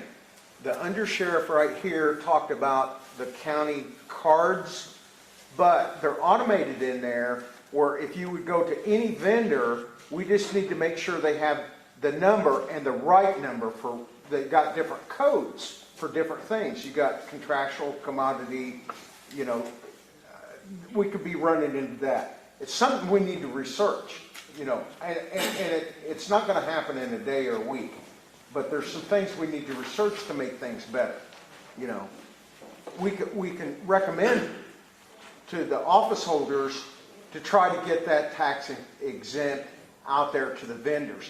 If you're going on the internet, on Amazon or some other purchasing company, you know, we should be able to have a tax number to give them and say we're tax exempt. No matter what, huh?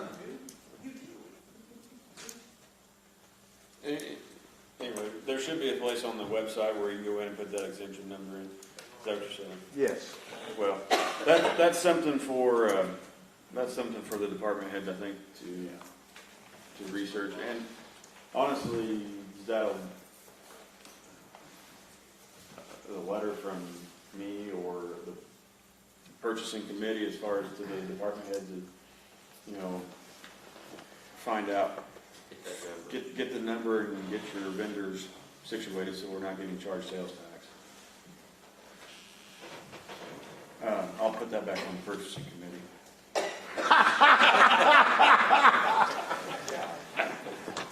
You guys I want to thank the chairman for that. You guys know better than I do.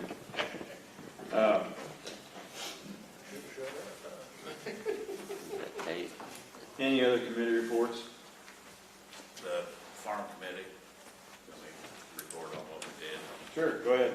Everybody should have got an email. We met on the 30th there, me and John, Mark.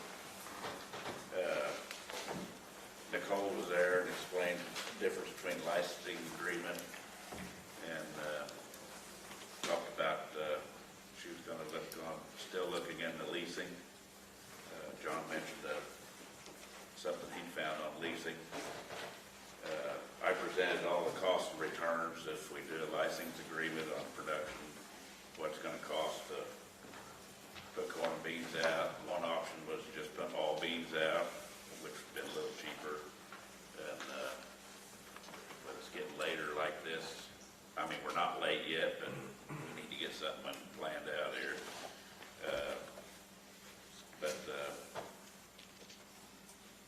Mark agreed that we should wait until we get some information from the Attorney General, and Nicole's looking into that. Maybe she's found something. I haven't talked to her, but Mark made the motion then, and John seconded it. She hasn't got it over yet. Oh, okay. That if no opinion can be made by June the 1st, we've just remained idle, let the land be idle, I guess, which is something I'm not for at all, or none of us are. So if it's deemed illegal to rent, look at the possibility, after all options are exhausted, possibility of selling the land, which none of us really want to do that, but that's what we voted. All of us agreed. So that's where we're at right now, unless Nicole has some more information. I called the Opinions Bureau from the Attorney General's office, and I asked if it would be possible to have the opinion by today, and they would not commit again to a deadline. Said they would try, but I don't have it, so. You other two guys have anything to say? Yeah, I'll reiterate on what Jesse said, is that we all come to agreement that we would try to wait for the Attorney General, and we do not want to see it grow up in weeds. We get to a deadline of, I think we decided June 1st. We would try to make sure there was a cover crop But at least we wouldn't be doing anything legal and try to get a better answer than what we have. No action otherwise, we intend to take.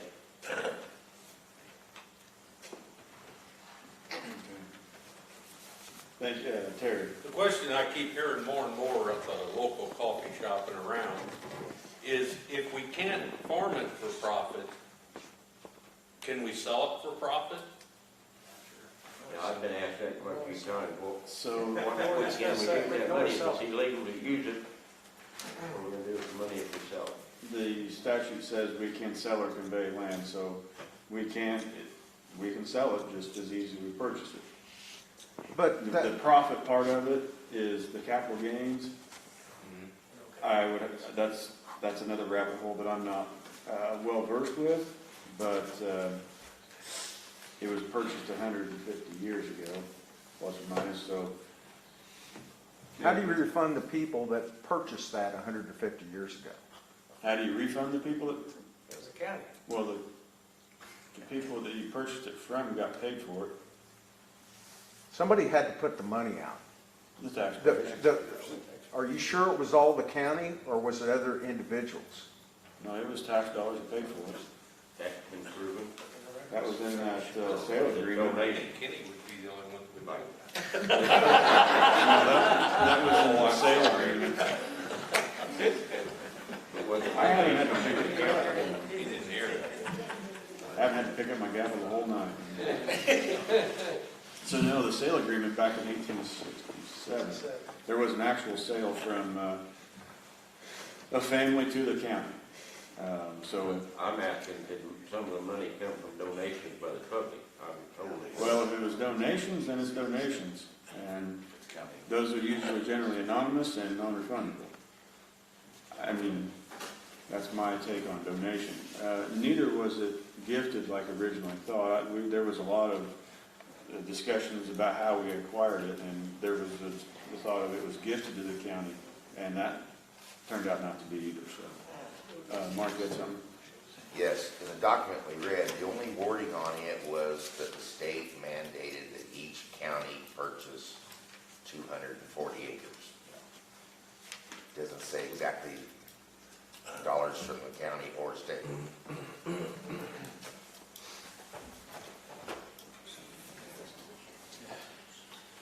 Any other discussion from the committees? Gary? On the law enforcement, hopefully all of you got a chance to read the minutes from the meeting a week ago, but I just wanted to point out a few things there, and this is basically from the Merit Commission and the Law Enforcement Committee both, but they're signing up with a company called Lexipol, and that company will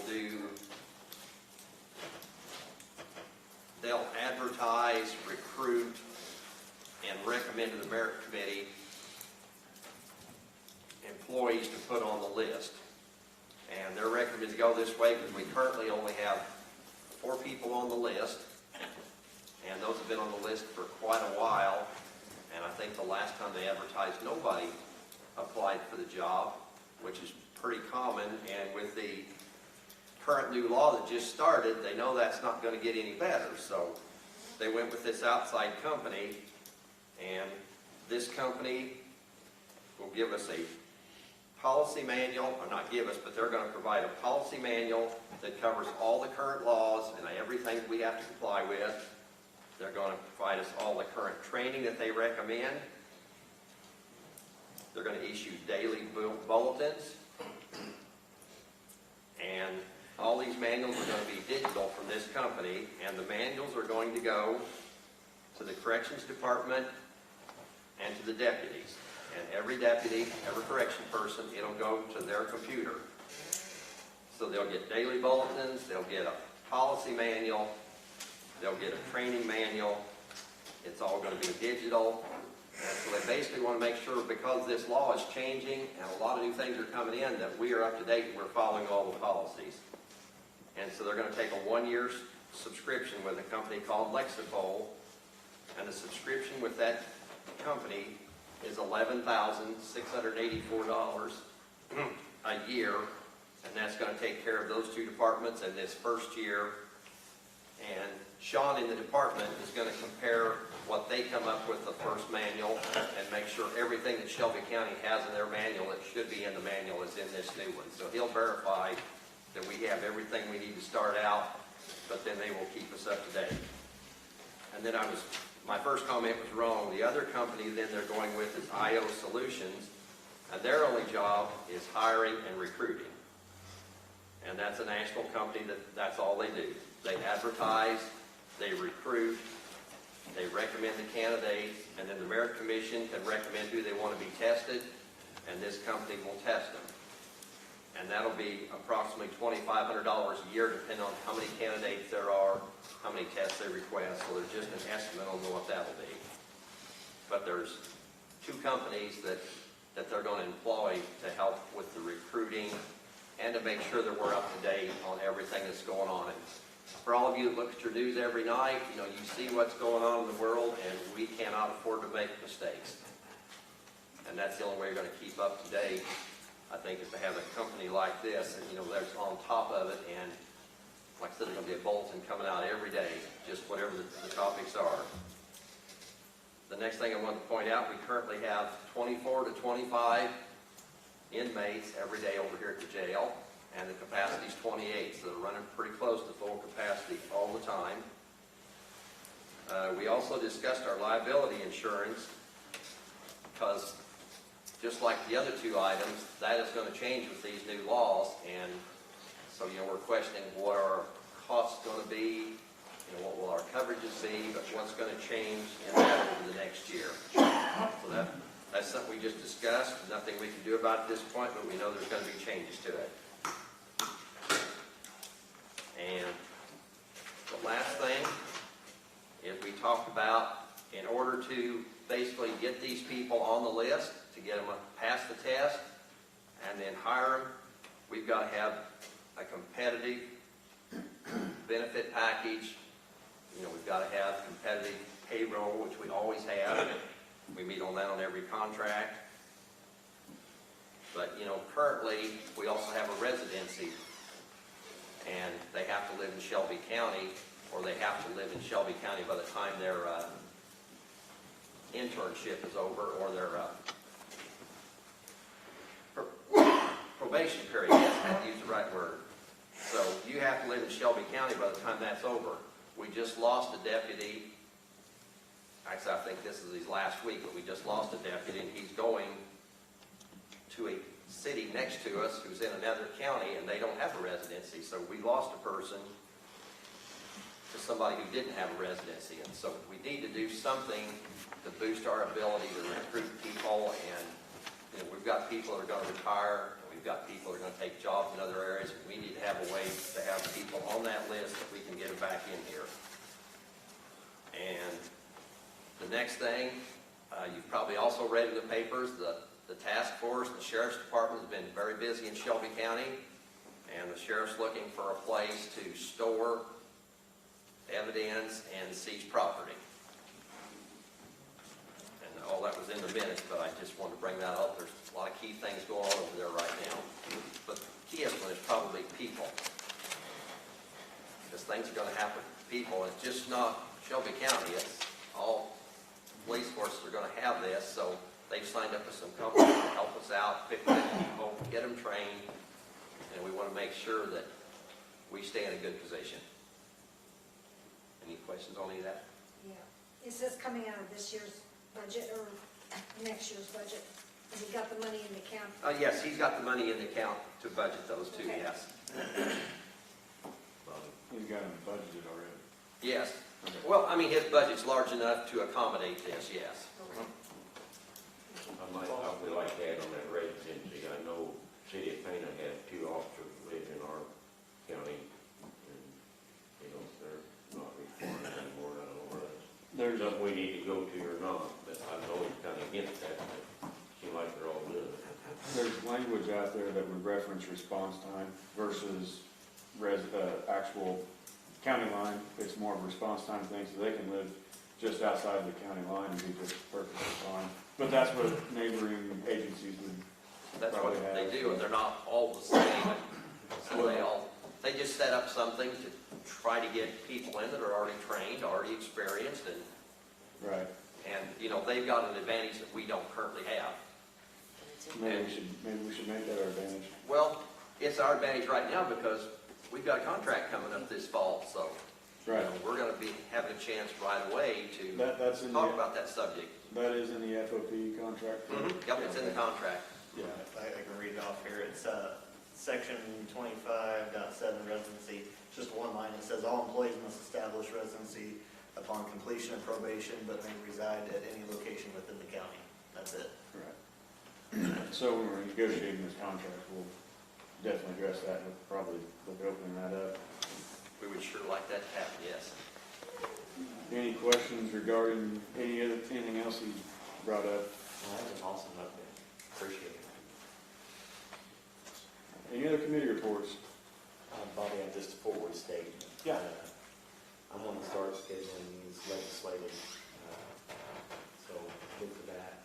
I'm going to try to tie it to the board meeting. I'd like to have our meeting start the week after the board meeting. That way we all know when it's going to occur. I'll get with Jessica to make sure I'm not stepping on another committee meeting and make sure it gets set up properly. The only thing I want to ask of the team is I schedule it late in the day. I have drive time from here to here. And I leave work at 4, so I can get in town by 5. If we can start at 5:30, that'd be helpful.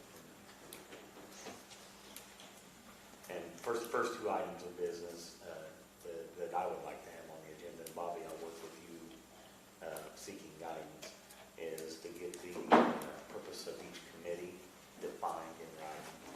And Nicole has done an awesome job giving us all these rules of all the different county boards, pretty much in central Illinois. I think we need to do the service of looking through all those different boards' rules and find what's really applicable other than just a tiny sheet of paper with a little bit of writing on it that we currently have. Yep. Anything else? I would like to continue with that forward thought process. Today was supposed to be the deadline for budgets from the department heads, is that correct? Actually, it's Or tomorrow. but I've spoken with a couple and they will have me their information Monday. Okay, so in the next 60 days, we'll have regular budget meetings, which will be the executive meeting, or the executive committee. And those of you on the executive committee should have those schedules as far as when those meetings will take place. So that's just all I'd like to throw out there on that. Any other committee updates?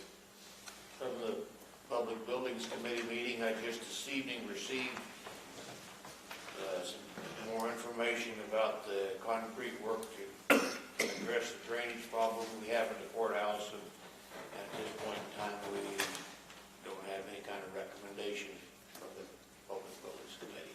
Okay.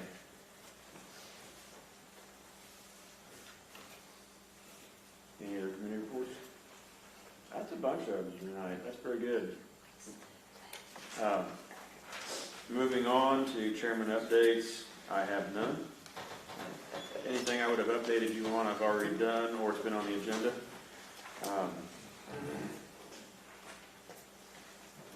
We'll move on to the appointments. I'd like to appoint Brian Kaufman, Jesse Durbin, and Gary Gergeny to the Cooperative Extension Committee. I have a motion to, I'll do them one at a time. Motion to approve Kaufman to the Extension Committee candidate and Rod Hyde, second. Any discussion? All in favor say aye. Aye. All opposed, same sign. Motion passes. We'll do the same recommendation to Jesse Durbin for the Cooperative Extension. Barb makes a motion. Barry seconds. Any discussion? Hearing none, all in favor say aye. Aye. All opposed, same sign. Motion passes. And the same we'll do for Gary Gergeny. Pat Lyons makes the motion. Mark Bennett seconds. Any discussion? Hearing none, all in favor say aye. Aye. All opposed, same sign, motion passes. All right, now I'd like motion to appoint Ken Haney to the Shelby Fire District. Is that district board? Trustee. Trustee. Motion to approve, appoint Terry Metzger, Jesse Durbin seconds. Any discussion? Hearing none, all in favor say aye. Aye. All opposed, same sign. Next, we'll appoint Paul Bennett to the Shelby Fire Trustee. I'll make that move. Bob Simpson, a second. David Switz. Any discussion? All in favor say aye. Aye. All opposed, same sign. Pass. Okay.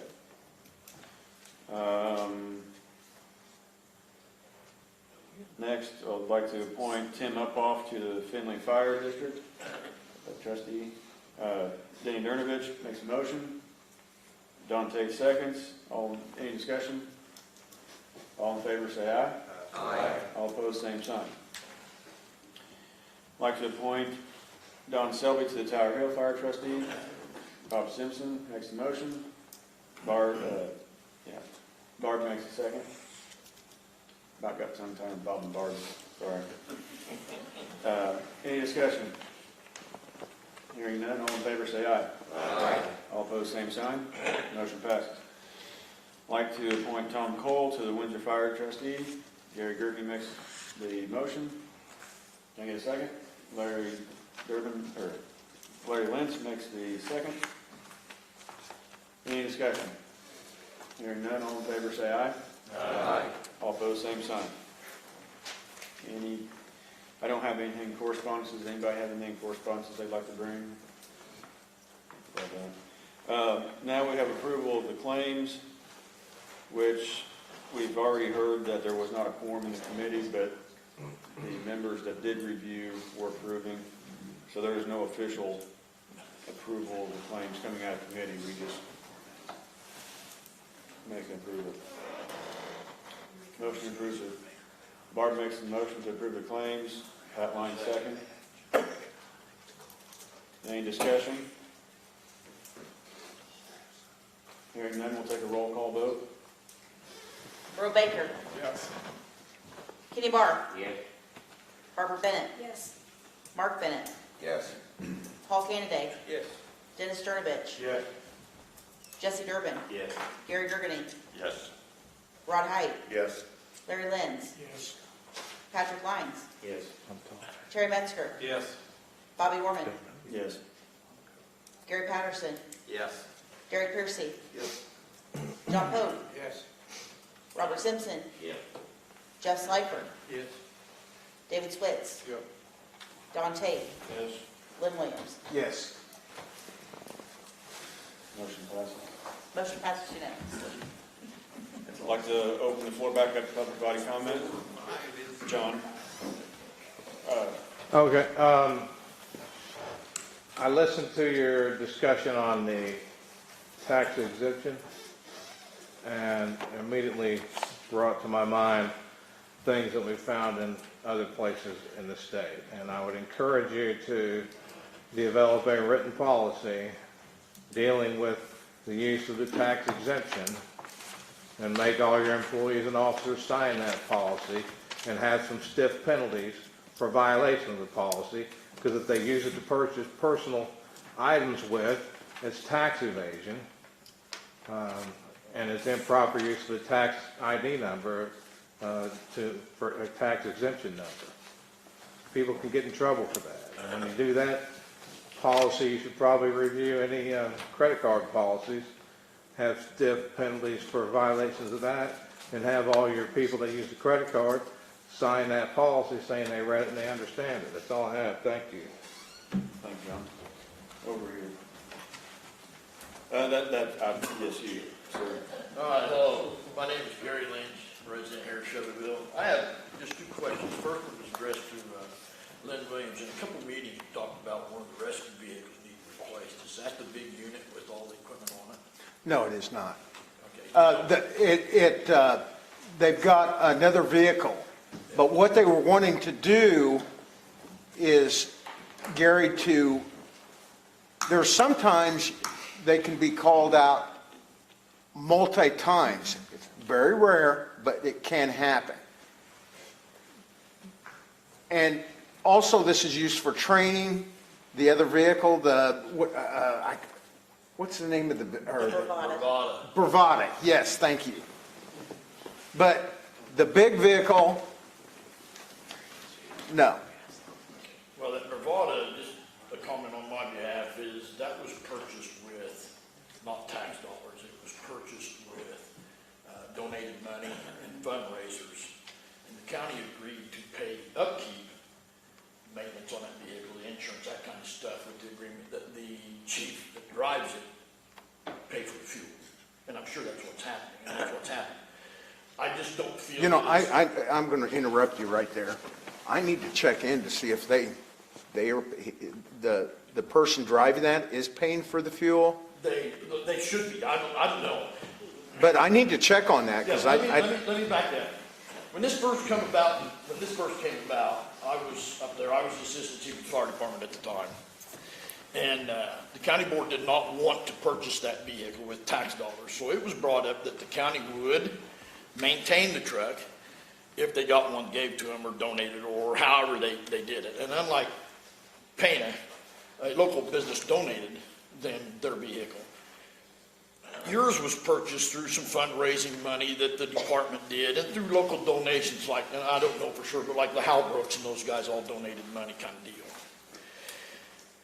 And it was under the understanding then at that time that the chief that drove it, which was Rod Dilley, he put the fuel in it. That the taxpayers was not going to be responsible for that because he drives it every day. He drove it from his home to his work. If he had a call, he drove it from work to the call. He drove it every day. It was basically his personal vehicle, but it was used to get back and forth to rescue calls. That has since been handed down to two other chiefs. If that needs to be replaced, I feel that it needs to be replaced the same way that it was purchased through donations and that stuff instead of tax dollars. It's bad enough that we're paying the upkeep and insurance and liability for another vehicle that's being used basically for transportation of their chief from wherever he's at to that scene and back. Okay. If that's the case where they're taking that vehicle to the residence or home, okay, there also, do you have where they go out and they're a call, they can take that Bravada if they have that at their home to go to the call, okay? There's where I'm running into my question. You know, if they went through donations, Gary, I'd love to have the donations for them to be able to get a decent vehicle. I really do, and they do need one. You know. Well, I'm not arguing the fact that they don't need vehicles for their equipment, but for a personal vehicle for a chief to drive back and forth in or a volunteer, I don't believe that's something that tax dollars should be paying for. Yeah, I agree. I really don't. I agree. But I'm not opposed to them having fundraisers or going door to door and asking for donations, but I think spending tax dollars for a personal vehicle for the chief to drive back and forth, I don't think that's a wise decision. Mm-hmm. That's my only input on it. I didn't know if you knew that how that vehicle was purchased, yeah, and how it come about. Yeah, I wished you would have called me and, you know, had talked to me about it, because I'm still trying to get them a vehicle. Yeah. I mean, these people, these guys go out, and you know as well as I do, it's not the fire department, but the rescues. I know the fire department goes out on a lot of calls you have, Gary, but on second token, the rescue squad is the main entity on all these different towns. I understand there are fire departments that have rescue equipment. Also for when you want to talk about flooding, you know, where these cars go into the fire departments has pulled them out, you know, so. But I mean, unless something's changed, there's no equipment on that truck. There's no Jaws of Life or Hearst tools or anything in that Bravada. Yeah. Unless something has changed. Well, you got to have it's 20 years old. Their hydraulic pump Now, it's been rebuilt, but it's 20 years old. And they just went to some battery operated where they could afford 2 of them. And it was, I got them a $5,000 grant. I'm not going to tell you where I got it from, but I got them a $5,000 grant and, you know, tried to help them out and because they need that, you know. They need that. Like I said, I'm not opposed to the white truck, or even if you purchase another truck to keep someplace, but a personal vehicle. If they keep it, yeah, and I agree with you. They should be able to. Down at home. Yeah, they should. I think he works for You the don't county. drive it home, you drive, you know, from a designated, that is just like the dive team. They just got a brand new pickup truck, was it last year? And that pickup truck is at a designated place that when they get a call, then they can go ahead and use that pickup truck. Yeah, Okay? yeah.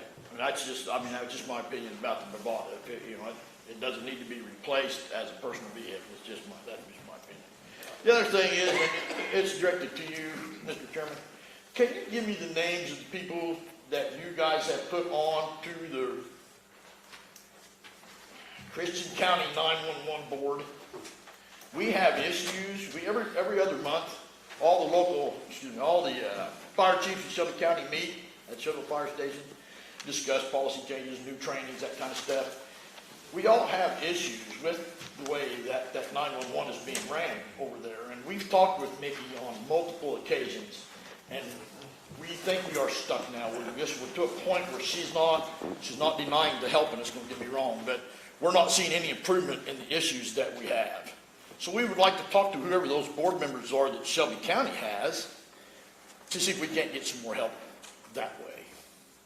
That board is consisted of 9 members, I believe, 4 out of Shelby, 5 out of Christian County, and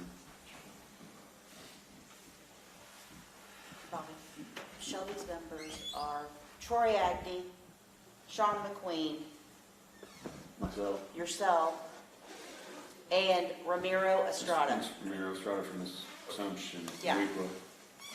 You got a guy right here. Okay, so and that's who I'll talk to him or Troy and see if I can't set something up, get maybe you guys to come to one of those Mavis meetings so we can tell you what's going on and what we've been trying to get fixed through our meetings with Mickey's the lady that runs the Christian County 911, and see if maybe you guys can help us with some of those issues. Thank you guys very much. I appreciate Personally, I it. think they do a fantastic job. Do what? I said, personally, I think they do a great job. Yeah, and it's progress. There is progression over there. However, when they've combined the Shelby Christian systems, there was some significant, it was like oil and water as far as electronics goes. It's basically the bare bones analogy I can give. But there has been remedies put forth, and there has been some improvements made. And Ramiro has brought several points to that 911 board that probably was the same thing what you're alluding to. But I know there's other EMS in here that would agree exactly with what you're saying. I hear it over there too. So. Well, I'm not downplaying for being down on. There's just a few issues that we need to address. Yeah. And she does, maybe addresses it for about this long, and then nobody's complaining anymore, so it just kind of gets back to the old habit. Well, You know, so- and I think she's about three people short. Well, all the time, right. yeah. Not to make excuses, it's just Yeah, kind no, of. I understand. Any other public body comment? Kirk? In regards to the Public Aid Committee, or whatever the name of it was that Mr. Williams brought up, 305 ILCS 5/11-8, the purpose behind that committee is that's the sounding board for township supervisors that have an appeal to general assistance. Probably the reason they've never met is because very rarely do you ever get an appeal to general assistance. But that's the purpose of it, and it's a state mandated under the Public Aid Act. In regards to the conversation earlier about the bidding versus the highway department buying a truck versus the coroner can buy what he wants. The issue of the 30,000 is if it's over 30,000, he has to put it out for bid. unless it was on the state procurement bid list. So if it's on the state procurement bid list and he's got the money, he doesn't need to talk to anybody if it's in his budget. Your highway engineer is an employee of this public body. He's got to get permission to do just about anything. That's the big difference in those two situations.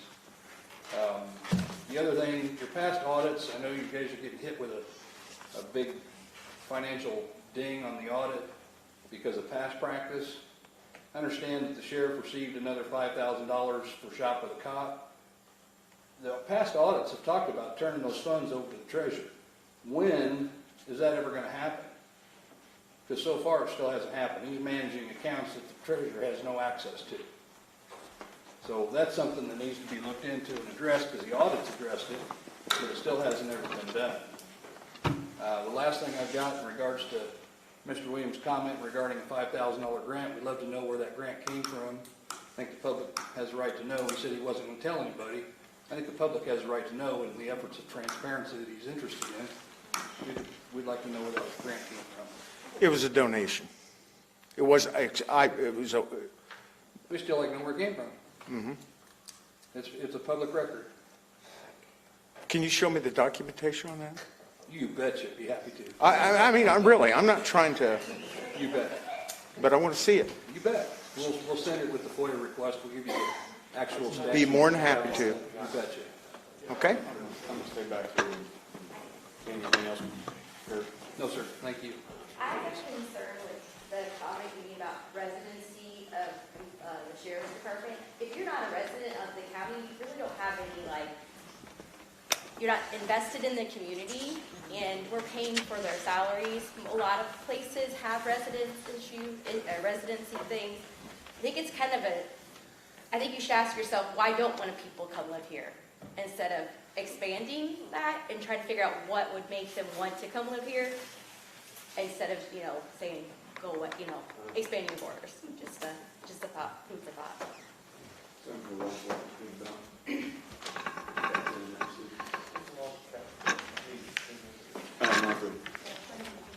I just like to piggyback Amy, I agree completely. When the taxpayers of this county are paying for public employees to be here, we want those tax dollars to stay here. If they're living outside of this county, then they're shopping outside of this county.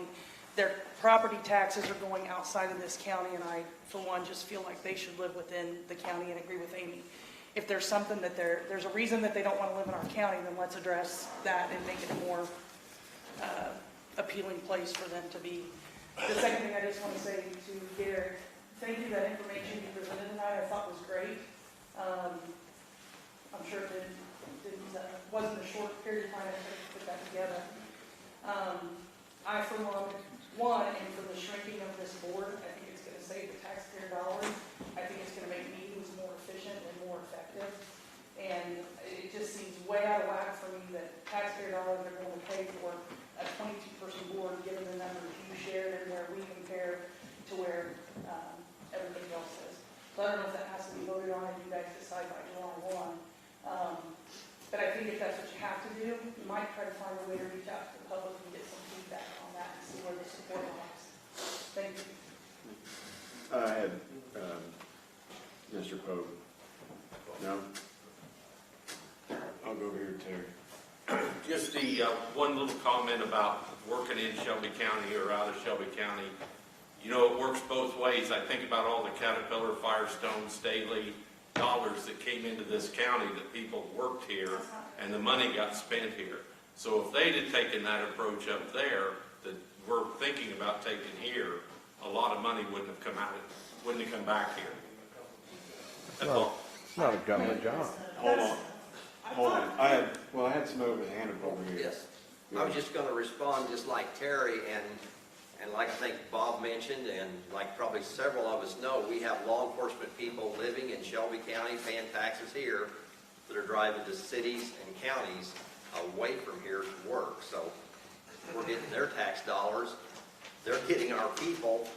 We need people. So we're just looking at bringing this up for discussion because we're going to have discussion starting in about the next 30 days. And we need to be competitive when we're going out looking for somebody.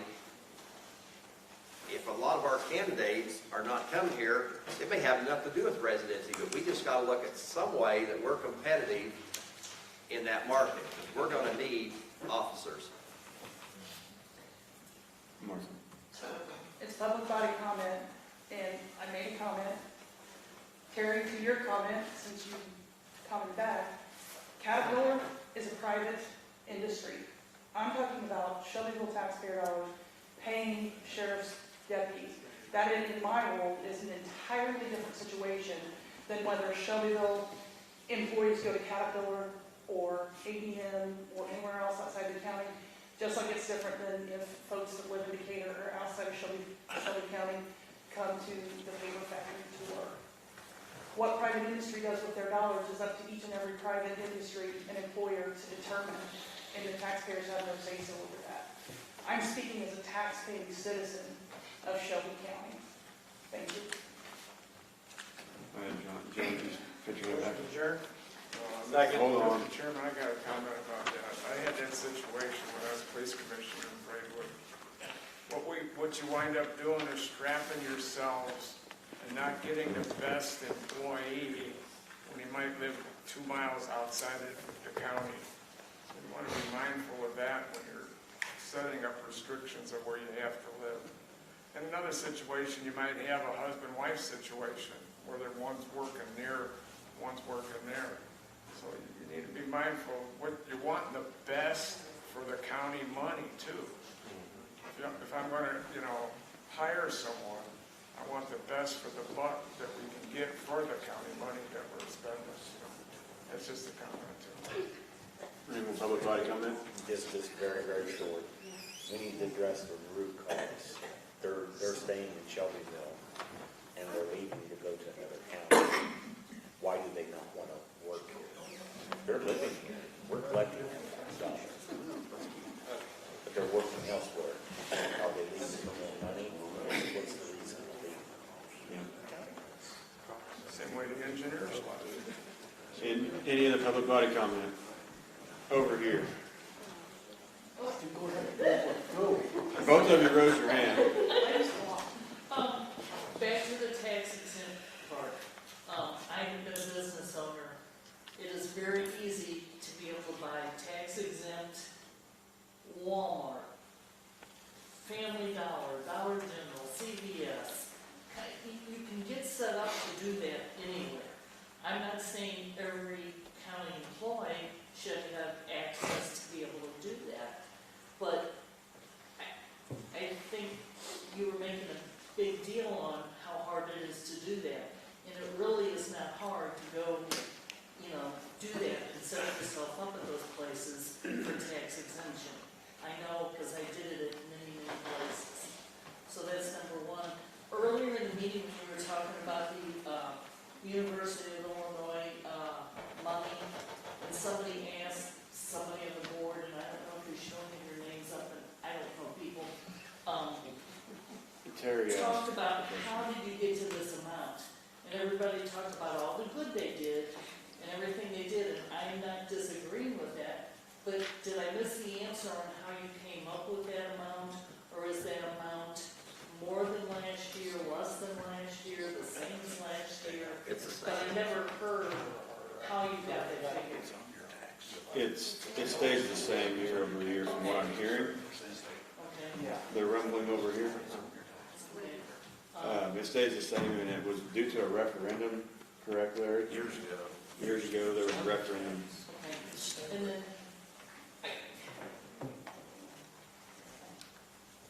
I know who the three of you are up there. I don't know all these people because I wasn't born and bred here like everybody else. And I don't know the way the seating is, how to do that for the next meeting. If it's a matter of when people talk, maybe say I'm Joe Smith or what, I don't know, because I know it's a problem getting the names set up over there. But for me, it helped me to try to learn who the people were. And sometimes when they're talking, because I don't see real good, I can't even see who it is making the comments sometimes. When we met in courtroom B, the board had assigned seating. So every month, they were in their same seats. We have been out of this building for over a year now, meeting elsewhere. So fortunately, Paul, when the new board was elected, made us name tags. Now that we're going to try to come back here, you know, it's possible that we can maybe do an assigned seating arrangement again. That will be something that I guess the board and you will have to work out. But if they do an assigned seating, I will try to make a seating chart so that the public will know who's sitting in which seats. Good idea. We have this on video, so if we go back and take a snapshot of where everybody's at, just remember where you're at. That's a good tool over there. Huh? Any more public body comment? Yes. I was just going to beat this horse about residency.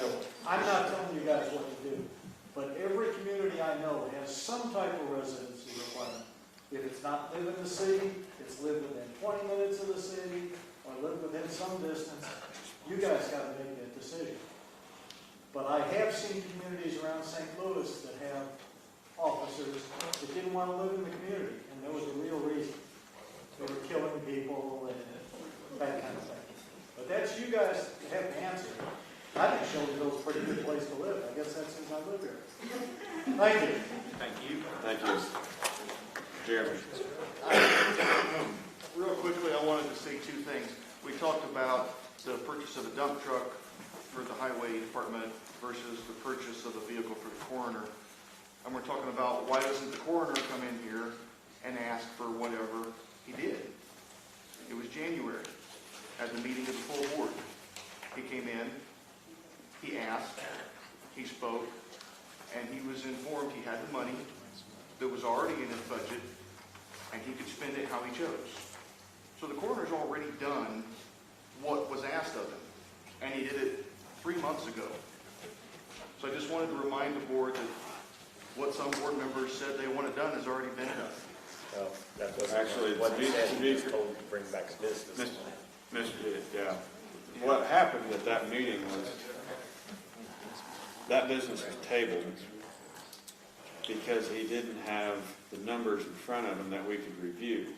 And it wasn't in his budget, that's why he came to the board to look for approval to go outside of his budget. When in reality, the funds were found in the restricted funds and a small item within his budget, then it was basically a green light once he understood where he was at. And being he was an elected official, he has that discretion, whereas, you know, like it was stated earlier, that Spessard is a employee of the board, so his discretion is a lot smaller. I distinctly remember him being informed during his presentation that he had the funds in accounts. No, he didn't even know. No, at that time, He was asking, he didn't have a clue. At that time, he did not know. And honestly, we didn't know either. I'll go back and re-educate myself on that then. Yeah. I don't know what the other thing was I was going to say now. He didn't even come to the board with an amount, he just Yep. adjourned. Seconded by Drew. Any other public body comment before we go to adjournment? We had an answer for on the taxes. We talked it over here. It is on your tax bill, and I think it's a line on the budget, and that amount's on there every year. That much is collected from the taxpayers for the extension. I think it started with the referendum. But it is on our tax bills. Okay. And I'm sure it's on the budget. Now, I'll take a motion to adjourn. Opposed? I make a motion we adjourn. Terry,